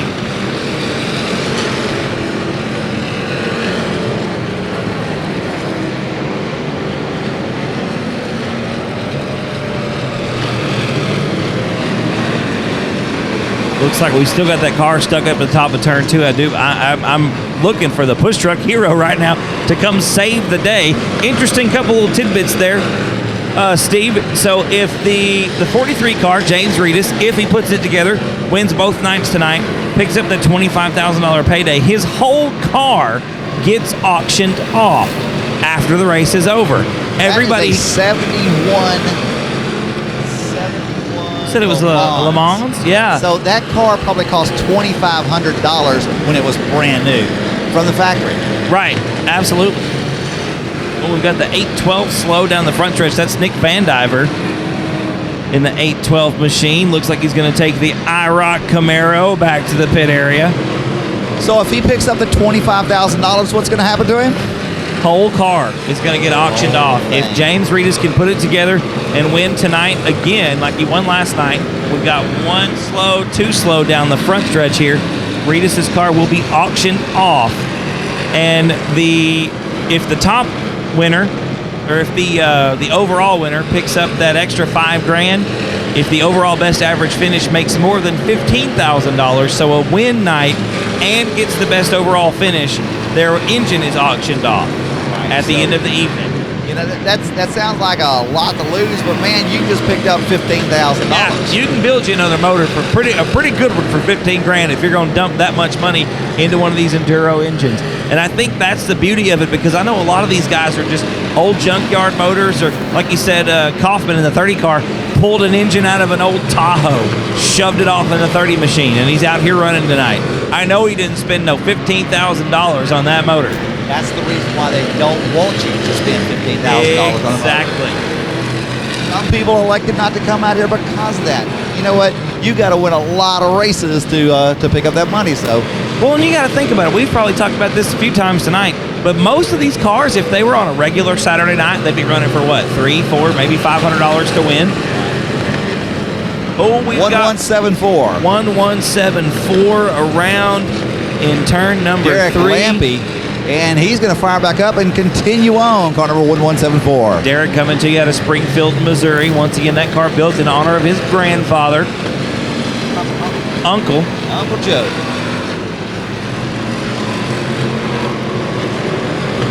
You know, I don't think we've had as much. We've had some big pilots here tonight, but I think these cars that are out here right now, these are the ones that are really well prepared. I mean, these are the guys that they build these cars just for this event. Yes, sir. And 300 laps is a whole season. 600 laps is 2 years on a race car. Pretty much. Less than 24 hours. Absolutely. They are just really putting these cars to the test, especially like you said, those actual race cars out here. That's like it is like 2 seasons worth of racing in 2 days. Plus, they all pack the track. That's even better. Looking now for maybe some 200 lap markers to pop up soon. We were well over 170 at last check.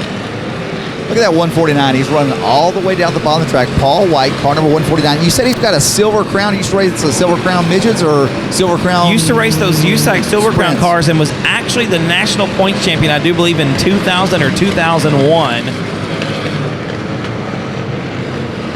Big old sprint cars, yeah, they are crazy looking. Man. Those Silver Crown cars are very, very large, designed to run on tracks of like a mile or bigger.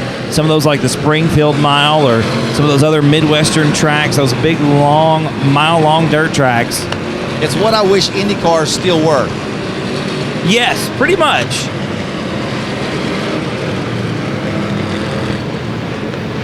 And Howard Willis, our other lead lap car, is in turn 2 right now, working alongside Ian Webster there in the 113 machine.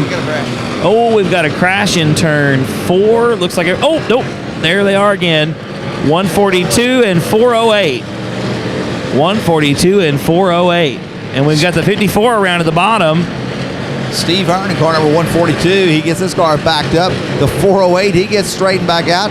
It's all clean and green. We're still going racing. Irvin gets it pointed in the right direction, and we are still green. Absolutely. We ain't got time to be slowing down. No, it's a Lone Star 600. Keep them going. Keep them going. Oh, look how shiny that wheel on Steve Bogus's car is. And I think that's not because of armor oil, but I think it's just flat out gear oil is pouring all over the tire. I think you might be right there, Steve. And the 19 machine slow through turns 1 and 2 along the top side. Now, he told me he was going to put some sheet metal back on that car, but sheet metal is so overrated. Priorities. All right, car number 800 still out here digging out pretty hard. That is Ron Neese out of Clayton Creek, Arizona. Car number 800 as he goes down the back straightaway. Oh, that was a real thread of the needle right there from Jerry Kaufman down the front chute. A heck of a move for the driver out of Saudi Daisy, Tennessee. He might not have threaded that needle too good because look at how much sheet metal is missing on this side of the car now. Hey, through is through. Made it through. Car keeps rolling. Looking at the gap between Paul White and Howard Willis, it looks like White maybe has caught Willis up. Not quite the half a lap we had a while ago. Ian Stewart's car number 113, the asphalt modified out there. He's got some sheet metal damage on there. It's kind of starting to flop out pretty hard. Looks like a big old parachute as he goes down the front straightaway on car number 113. A little bit of contact there between the 51 and the 30 machine. That's Kaufman in the 30 car. Working the bottom of 1 and 2. Benny Perry, I think that might be the first time. Oh, we got a red flag, Steve. We got cars around in turn number 4. I think it's a 42. No, it's not the 42. Maybe 92. I think it is the 92. On that one there, that is going to be driven by Todd Masterson out of Pflugerville, Texas. Coming down the front straightaway right now, car number 34. That is Richard Miller out of Edgewood, Texas.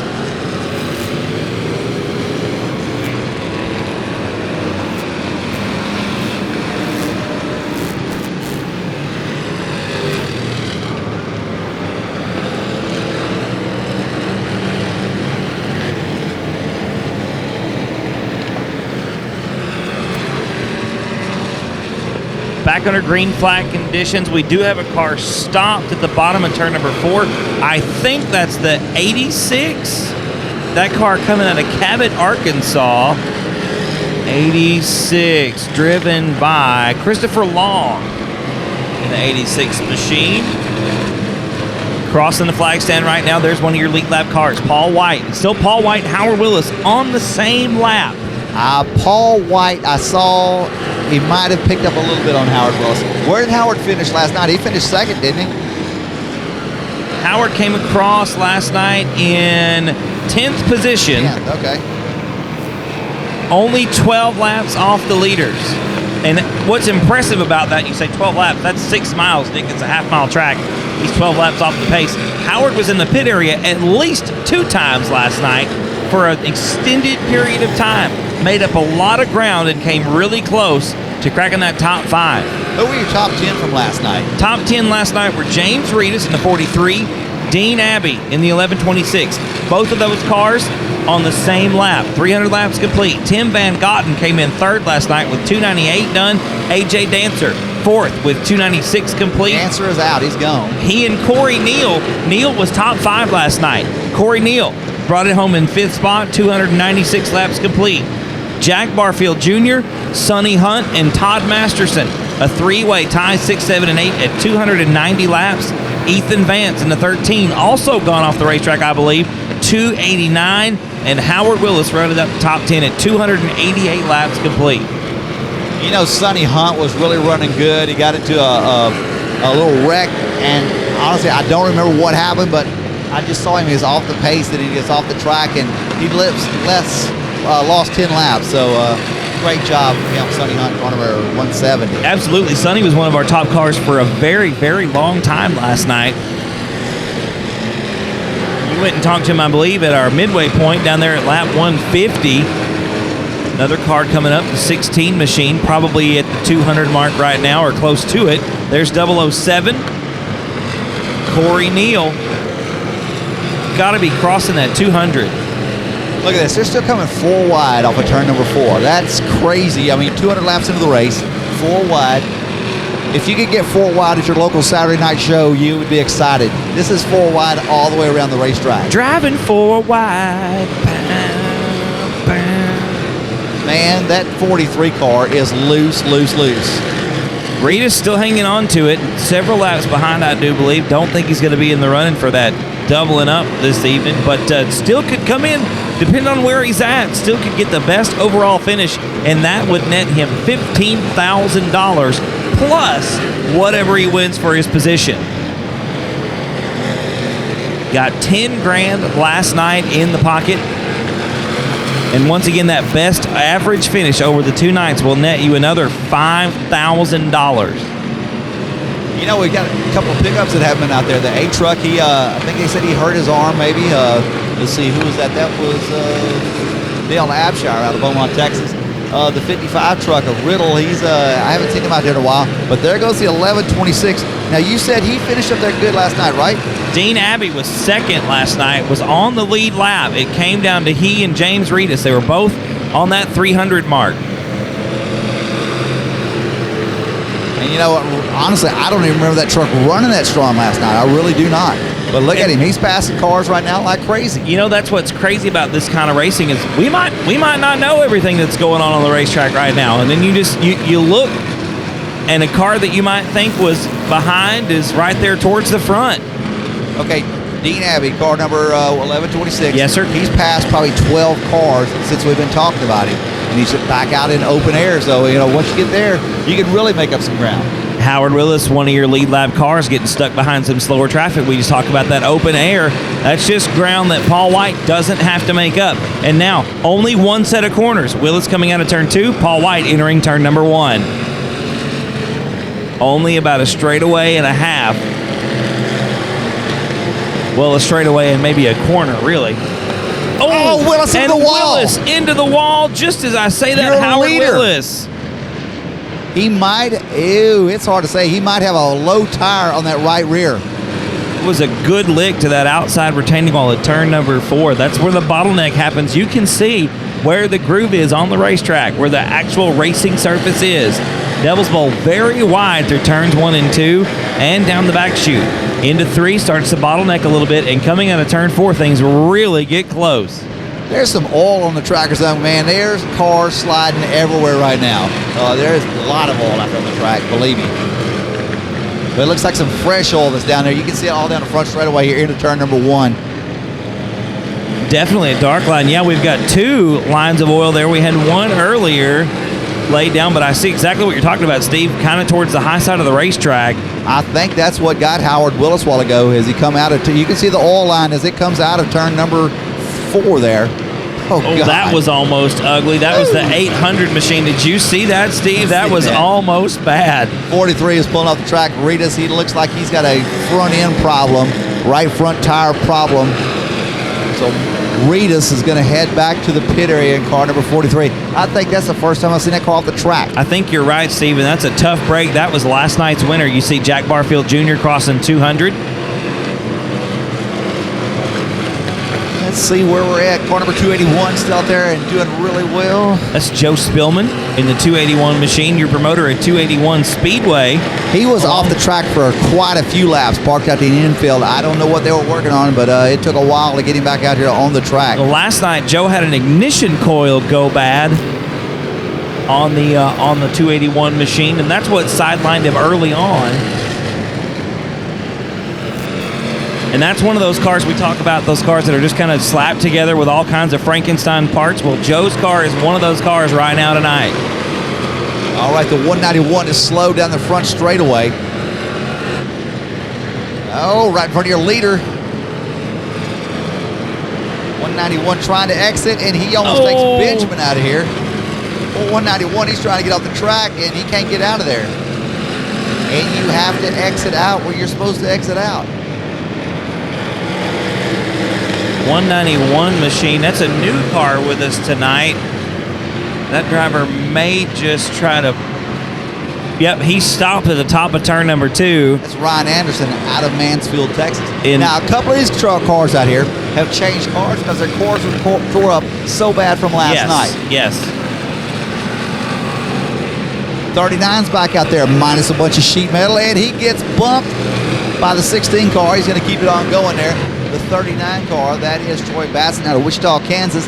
Took the nose off, took part of the door off, and he's back out here racing. Car number 16 that got into him, that is John Lyons out of Palmer, Iowa. Got to do what you got to do to keep the car on the track, get it back out here, and just make as many laps as possible. Ian Webster still working around the 113 pavement modified through turns 1 and 2. A lot of sheet metal flapping up. You see your leader, Paul White, has caught back up to Howard Willis and is getting around Dean Abbey right now in the 1126. Oh, your leader shoots up the middle here, but he's bringing Abbey with him. Dean Abbey maybe found something in that truck, that 1126, bringing it home in second spot last night. I tell you what, Steve, if he's towards the top, Abbey stands a real good chance of picking up that extra $5,000 at best average finish bonus. Now, these two cars right here, your 149 and the 23, Willis could be a lap behind here in just a few moments. All right, they go into turn number 3 and 4. Here comes Paul White looking at the inside of Howard Willis as we go down the front straightaway. Gonna get interesting right here, ladies and gentlemen. We're nearly 4 wide through turns 1 and 2. Crazy thing about it is none of those guys know they're towards the front. They got to know their cars are working really well and they're running really good, but they don't know that they're the top 2 cars at least. Dean Abbey probably somewhere close to that top 3. Dean Abbey almost sucked up that concrete wall on the inside as they come down the front straightaway into turn number 1 and 2. Paul White working the bottom of the racetrack, probably pretty comfortable right now in the 149. Spinner, 408. Oh, we do have the 408. That's Irvin around, sliding way up the surface, well off of the surface actually, out of turn number 3. Nearly collected Jerry Kaufman out of Saudi Daisy, Tennessee, driving the number 30 machine. And Paul White once again shooting the gap down the front stretch into 1. So Dean Abbey is going to drop back up behind car number 149 of Paul White. Howard Willis, look at this. He was the big winner of that there. He picked up about, 50 to 60 yards there on the back straightaway over Paul White. Yeah, Willis in danger of going down a lap to Paul White, and that would put your top 2 cars not on the same lap. All right, Scott Stewart, car number 74. He's always a tough car. He's right in front of Howard Willis in car number 23. Stewart. Look at this. Here goes Paul White to the inside, down the back straightaway. And those are your top 2 cars, ladies and gentlemen. This would put them on different laps, and it would give Paul White a lap cushion over the rest of the field. 408 of David Irvin, slow down the front stretch. Let's see if he takes it off the outside of the racetrack. White has gotten to the lead here. White is around him at this point here. And it does look like the 408 of David Irvin going off the racetrack. But you're right, Steve. Paul White now on his own lap out front right now. Unofficially, got to emphasize that. This thing isn't over until the video's been screened. All right, so Paul White, car number 149. He works his way through Benjamin and Masterson. Oh! He gets together. No. Man, that was close, Steve. I thought the same thing. I thought there was contact there between White and Masterson. Here comes Abbey, though. Gotta wonder right now where Dean Abbey is in the lap count. All right, Paul White, car number 149. As far as we know, your unofficial leader. Officially unofficial. And he's trying to run down the number 007 of Corey Neal, working his way up through there. Scott Stewart right in front of him. Fee in car number 552 just in front of him. Isn't it good that after 600 laps we're finally starting to realize who people are driving cars? Nice. We don't have to look at the sheet every time now. I feel so much smarter. It's kind of nice. A little bit easier to do on a regular Saturday night. You might have 15, 20 cars on the racetrack. You can figure that out pretty quick. There's 135 cars on this track. Some of them weren't here last night. I can't remember my own phone number sometimes. All right, Scott Stewart, car number 74. He's ahead of your leader. No more. Here comes Paul White in car number 149. I tell you what, Stewart not letting him get away easily. Oh, we got a spin. The 43 car. Never saw him come back on the track. He goes around. It's a self-cleaning incident. Green flag still on the track. Man, Paul White is getting awfully close to some of those altercations on the racetrack. You know, if you're looking at this from an odds standpoint, it's really only a matter of time before you get caught up in something. You know,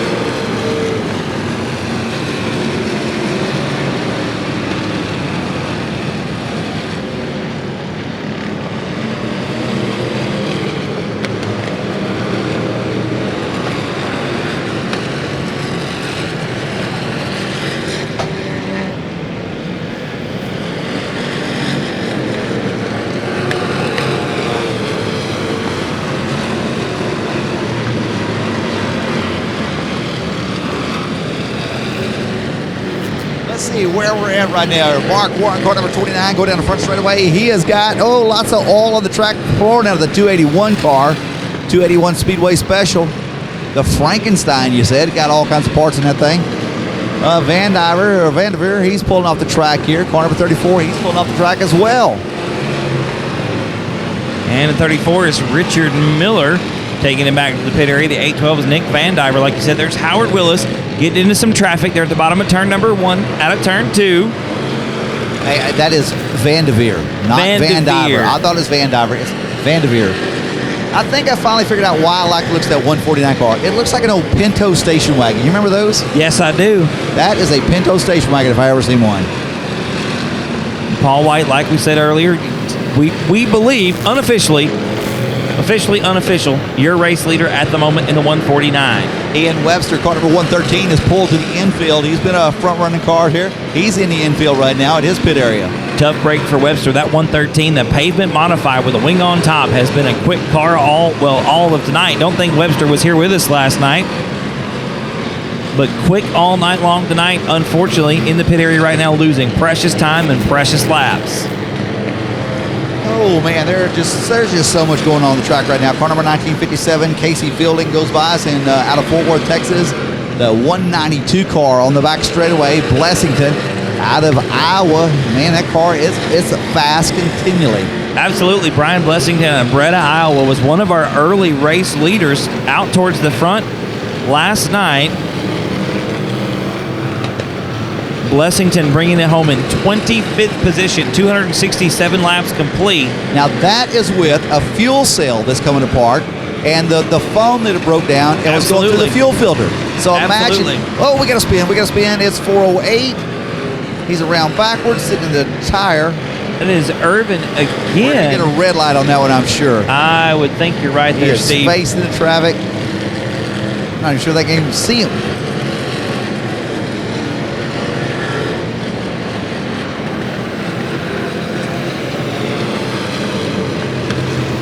All right, so Irvin's still sitting there at the bottom of turn number 4, and it looks like we're going to keep on going.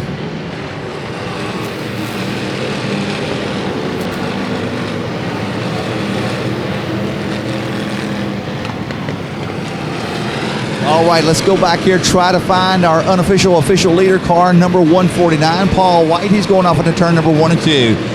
Right outside of him, right ahead of him, car number 40. And on the outside of him, the 140, car number 140 tonight will be driven by Jeremy Wilson out of Humboldt, Kansas.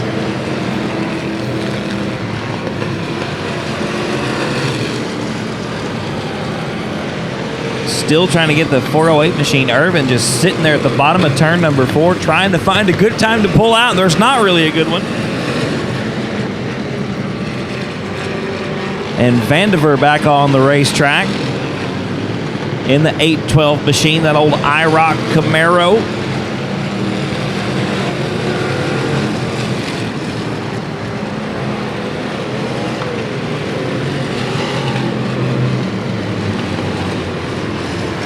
Ian Webster still working the racetrack, the 113, back out there after going to the pit area for a few laps just a moment ago. Negotiating turns 1 and 2.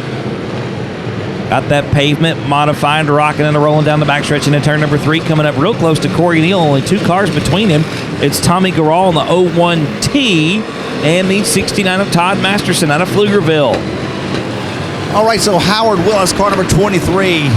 After he hit the wall, I'm not sure if he's fallen off the pace very much, but we'll try to watch him right now. There's about a quarter of a lap lead between Howard Willis and the 149.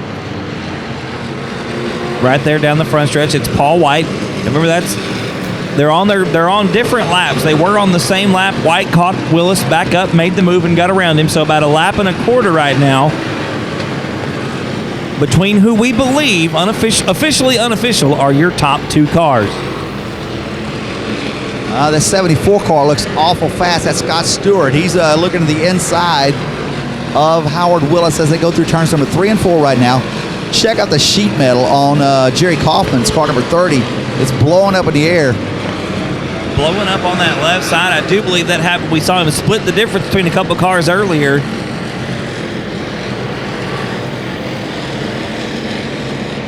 All right, so car number 43 goes by you right now. That is last night's winner, James Reavis. And Reavis has had all kinds of problems, man. He just got caught up in a lot of stuff out here on the track.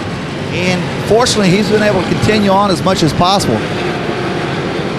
The 408 finally gets clear over here in turn number 4. So 408 is back to the safety zone after sitting there for about 10 laps. I tell you what, that's got to be a scary situation. Ben Benjamin, car number 04 down the front straightaway in his HHR. Still doing pretty good. Sponsored by Trump, the white flying Fedora. Yeah, when you're David Irvin sitting in that 408 machine, like you said, for 10, 12 laps, just sitting there, watching everybody go by, no good place to pull out in front. It's got to be a gut-sinking feeling. There's your leader once again, Paul White, the 149, officially unofficial. Oh! A little bit of... And that collects Abby, and Abby all the way around, a complete 360. Red flag going to come out. All right, see if everybody can stop here, man. That was a good one there. Go down there. They've got you some money. We'll be watching for you. You got about 5 minutes to come down there and get your money. They've already got a secondary number drawn.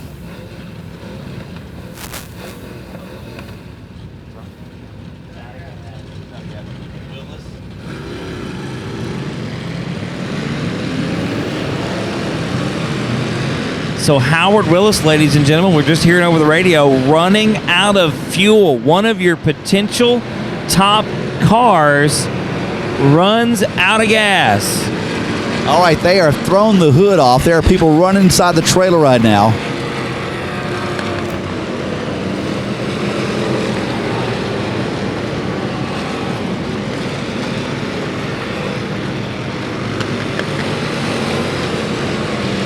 So 50-50 ticket number has been claimed. So $384. Congratulations. We don't know who you are, but congratulations. And I'm glad we gave it away on the first number. Absolutely.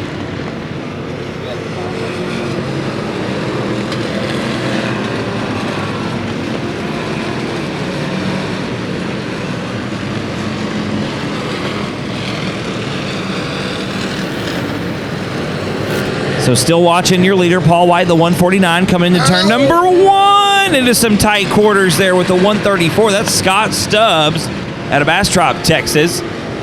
Paul White says, I'm going to get away from you as fast as I can. I'm going to get on the other side of Jack Barfield Jr. in car number 115 as we go into turn number 3 and 4. Man, you got to just be doing your best to not get into any altercations. You got to avoid those things at all costs.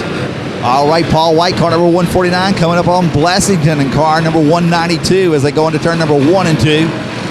Howard Willis still sitting in the infield in car number 23. I think it's more than being out of gas. They should have been able to dump 20 gallons of fuel in there by now. Yep, that must be a bigger problem. Like you said, Steve, I'm with you. Should have been able to get the fuel in the car a lot quicker than that. The hood is off. You got people standing around down there. Tough break for Howard Willis. Was towards the front. 1 lap back from your leader, who we still believe to be Paul White. Once again, that is unofficial. We don't know that for sure, but the last lap we had, I see a 250 mark right there. Paul White just crossed 250.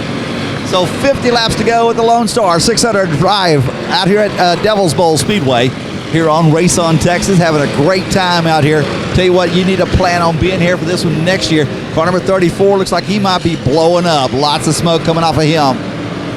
A lot of smoke out of the 34 machine. Richard Miller, I believe. Yep.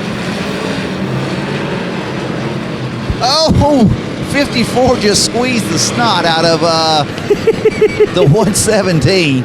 That's the bad reason why you don't want to be in a 4-cylinder out here up next to a big old 3,500-pound Buick LeSabre or whatever that is. Red flag on the track. We do have a red flag on the track.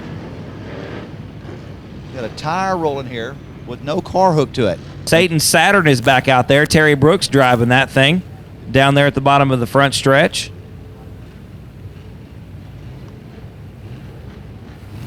All right, here we go. Back to green flag racing. Wrapping them up. Less than 50 laps to go right now. Yeah, Paul White, your leader, crossing the 250 mark about 2 laps before we had that red flag. Oh, and having to be careful. Nearly coming in contact there with a 45 machine. All right, the 45 car. That's Craig Brotherton out of Wall Lake, Iowa. Still trying to find that 35 car. Still don't know where he's at.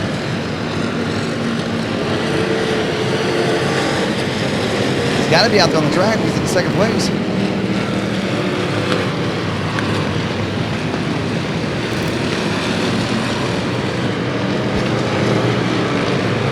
Howard Willis, car number 23, back at there's 35 right there.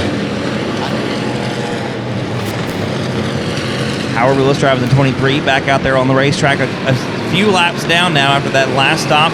Devin Smith right now, unofficially, your second place car out of Lake City, Iowa, driving the 35 machine. He's right next to the 113 car of Ian Stewart. Ian has spent quite a bit of time in the pit area. He's back out there racing with us now. And Fee, car number 52, out of Knoxville, Iowa. He's back out there running. He's been off the track a few laps. Yeah, Kevin Fee driving the 552 out of Knoxville, like you said there, Steve. Getting split by the 35 of Devin Smith and the 113 of Ian Webster. Oh, the 007 of Corey Neal backs up, checks up the brakes. The 123 has to hit the brakes. And 149, Paul White, man, I tell you what, he was quick on the brakes. And those are some top cars right there. Corey Neal got to be close to that top group of cars. There's Paul White going around Dean Abbey. Those two guys competing together pretty often at Heart of Texas Speedway, both of them driving IMCA modifieds. Dean Abbey, he went off the track a few laps ago with pretty severe damage, it looked like, on the 1126. He's back. Oh, talking about severe damage. Jack Barfield Jr. down at the bottom of turn number 4. They're getting Jack Barfield Jr. pushed back to the trailer. Well, here we go back. Green flag racing. And looking to make sure everybody's going to fire up, but not everybody's going to fire up. The 7B, here he goes. I think it's 27B, I guess. He's back up and running. So we'll start looking for your leader, Paul White, car number 149, the station wagon, modified on the back straightaway. He goes off into turn number 3 and 4, right behind Soddy Daisy's car number 30. That is Jerry Kaufman. Now, Jerry Kaufman, he's got that Tahoe motor in there, getting about 18 to 19 miles a gallon. Last night we thought he had blown the motor, and apparently he didn't blow it as fast as we thought, because he's back out there racing with us. The 113 car of Ian Webster down the front straightaway, lots of sheet metal hanging off of him. See a couple more cards popping up there, Steve. 250 laps down for Tom Lorenz in the 184. Still a few laps behind your leader, who we still unofficially are scoring as Paul White. Mike Long Jr. out of Gershom, Oregon, car number 106, still out there steadily making laps. 2,100 miles to get Yeah, roughly, somewhere around there. We've got one around in turn 1.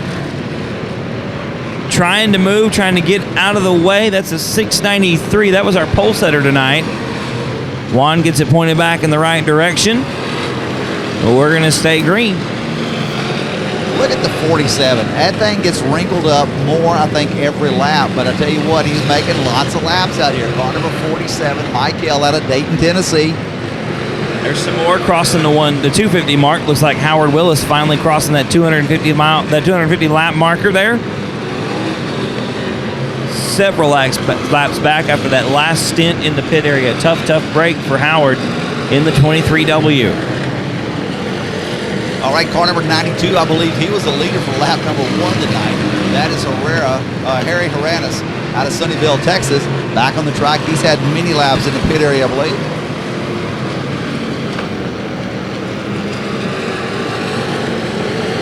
There's Jack Barfield Jr. in the 115. Was turned around down at the bottom of turn number 4 earlier. Just a few moments ago. They're 4 wide through turn 2, Steve. Not just 4 wide through turn. Oh, no. Oh, and Barfield goes backwards. around. And Everett. Oh. It's not over with yet. It's not over. Barfield unable to get it refired. Here comes your leader. Paul White gets through there without incident. Now keep in mind, this is on the back straightaway where this is all a pileup right now. And they're trying to see if we're going to get him going here. The 1174. That is Derek Clampley. He gets his car. He almost takes the car out with him. And Barfield's still sitting there. Where's the wrecker? Not the wrecker, the push truck. Here comes the push truck superhero. The push truck hero out of turn number 2 off the bottom of the track. Now it's probably going to take him a lap to get up there to him. Maybe. Nope. He's going straight to him. So, the superhero on the rear bumper, Jack Barfield Jr. gets him pushed back up. It's going to push him down the front straightaway, the back straightaway. Jack gets it fired back up. Looks like the 115 comes back to life. Jack gonna roll all the way around on the bottom. All right, Paul White, he's starting to work his way. He's got on the rear bumper of Scott Stewart, car number 74 out of Chanute, Kansas. And they're gonna try to work it behind him. You know, there's just so many things right now that could just go wrong instantly for these guys. Absolutely, here. Steve. I mean, at any moment, there's so much going on the track. You could get caught up in a car. You could have a failure on your own car. Like you said, just any moment, anything could go wrong. And Paul White in some heavy traffic right now. Several cars today I saw with brand new water pumps that apparently so much vibration in these things here. Water pumps actually falling off these things. Oh, wow. I talked to 3 different guys that put water pumps on their car that the water pumps actually fell off. It's a lot of abuse that these kinds of cars, we've talked about this a couple times tonight, aren't made to handle for this many laps. Especially these road cars that come out here just beating and banging in this rough stuff for lap after lap after lap. Now, one thing I'd like to say, big old hoorah here to the people here at Devils Bowl Speedway.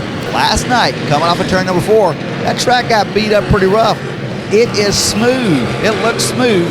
As a baby's bottom. 4. Absolutely, out of turn 4. I was talking with Howard Willis earlier today. He said that it got rough coming off of 4. Not as bad coming off of 2, but 4 it would beat the snot out of you. There's the 92 car, probably crossing that 250 lap mark. The 92 is Harry Hronis out of Mesquite, Texas. All right, still looking around here, trying to see who's gaining up on who. The 149 Paul White, he has just got the class of the field right now. He is passing cars at will. He'll be coming up on Howard Willis probably within a quarter of a lap. He's been going hard these last few laps, well, really all night long. I'm starting to think about some tire wear maybe on the 149. Like any 8-inch tire, any 8-inch wheel, you can run any tire you can fit on that 8-inch wheel. Now, if you go to a 10-inch steel wheel, gotta be an asphalt pull-off. That's in the rules. But any tire that'll fit on an 8-inch steel wheel, absolutely legal. Absolutely accepted here at the Lone Star 600. I saw a lot of cars over there in the pit area with just flat-out street radials. Nothing special, just street radials. They're rated for a whole lot of mileage, so maybe that's the best tire to have out here. And they're thick. Absolutely. Thick sidewalls, steel belted. Gonna handle a lot of abuse for sure. And they have road hazard warranties. There you go. That's another thing. So if you got a flat out here, you just call AAA. Yeah. I don't know what happened to it. I had 300 miles on it, just blew out, man. All right, let's try to find car number 149, Paul White, as he goes down the front straightaway. And he has got company in front of him. They're beating and banging. He'll go to the inside of the number 16 car. 16 car is broken. He goes to the top of the track. Paul White has got to be the best thing about it is Paul doesn't know he's leading as far as I know, so that's good. Absolutely. 275. 275 laps. Looks like the count. Looks like the 47 machine crossing that 250 mark. Up, 43 around. Last night's winner around. Car's dead. He's waiting on the wrecker to come give him a shot. Not the wrecker, the push truck. Looks like Reavis gets it fired back up there. Steve gets it back underway.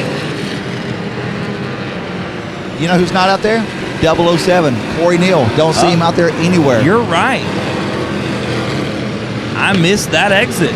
But absolutely correct, Corey Neal not on the racetrack right now.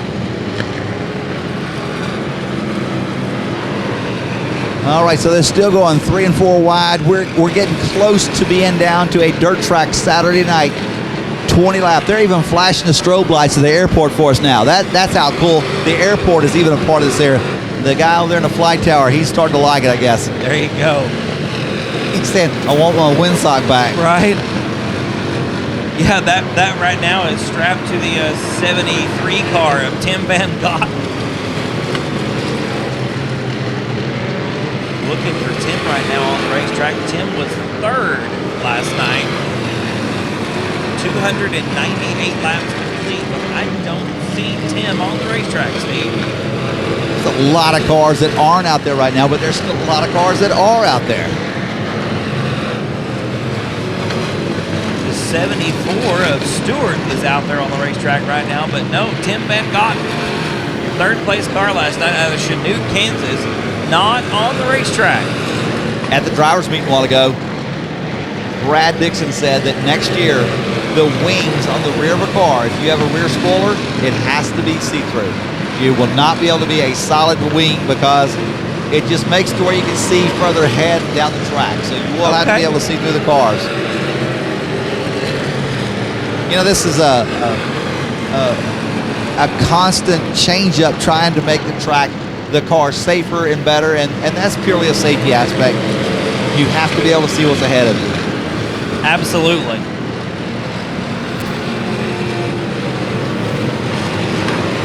All right, Paul White, car number 49, brings him down the front straightaway.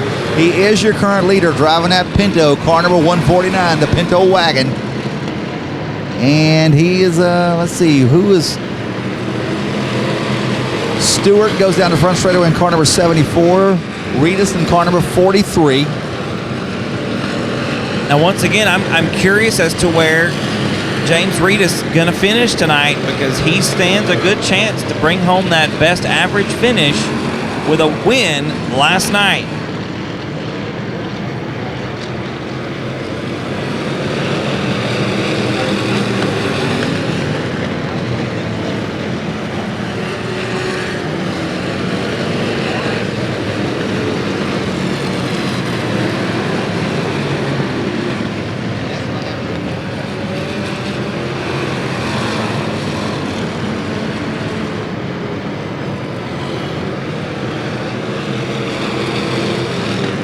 All right, 74 just got somewhere. Oh, the 1126. Dean Abbey slow down the front chute. Looks like Abbey going to make the hard right turn off the speedway out of turn number 1. All right, we have got to be wrapping the race up here. There's the 184 of Tom close. Lorenz.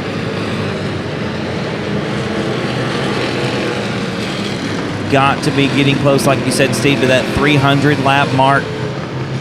Should be closing in quickly. We've had some good long runs here about the last half of this night or so, and that just makes things go so much smoother. All right, start to see a few cars pulling out. Steve Henry, or car number 142, just saw him pull out of the track. He's actually gone, man. Steve Hearn out of Mineola, Texas. He's heading to the house.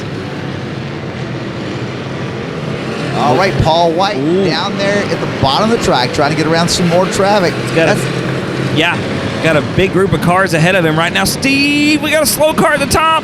Ooh. That's the bad thing about having a fast car and a bunch of cars out here. You're constantly in traffic. You're passing, he's probably passing 4 to 5 cars per lap. There's some more 250s and 275s popping up. Got to be getting close to that 300 mark.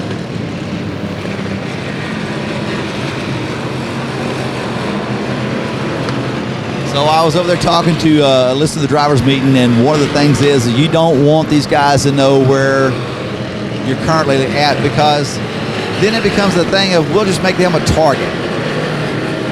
Got about a 10 lap to go here. There's Paul White, so it should be 9 right now.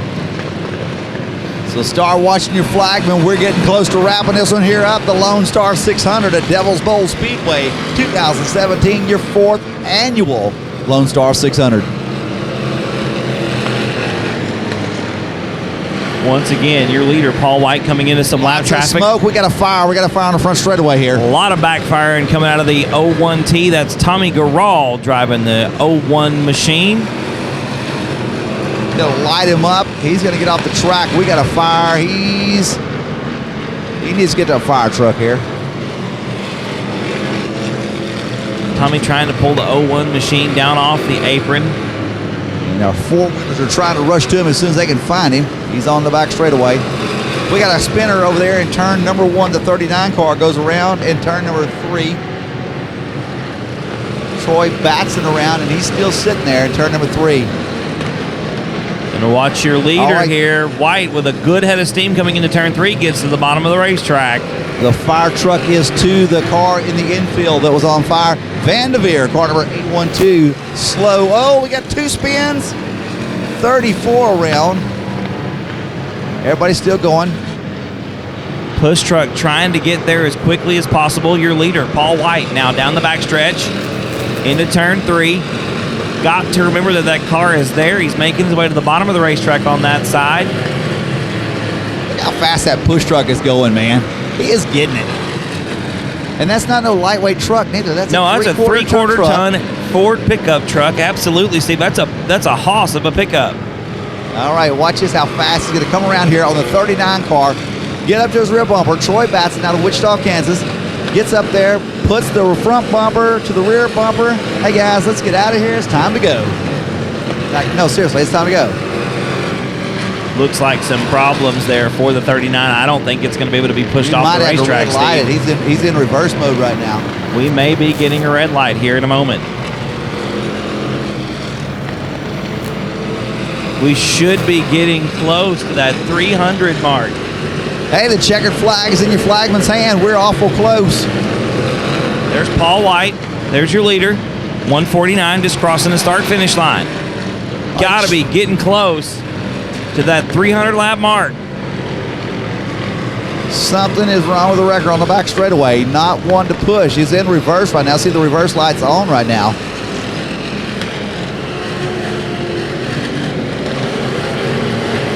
All right, the flagman's getting off Lancy with that checkered flag. Oh, we got a spin over here in turn number 1, the 106 car out of Oregon. And he had some help from the, I think it's 27B car. They're both down out of the racing groove. We're going to continue on. Something is wrong with the push truck over here. May just be waiting until we get that checkered flag. There's another 123 machine probably crossing that 250 mark. Possibly 275. All right, so where's Paul White? Paul White is right by the wrecker right now, car number 149. He'll be coming into turn number 3. Down the front straightaway, car number 149, Paul White. Waiting on that checker flag to come flying. We're waiting to see.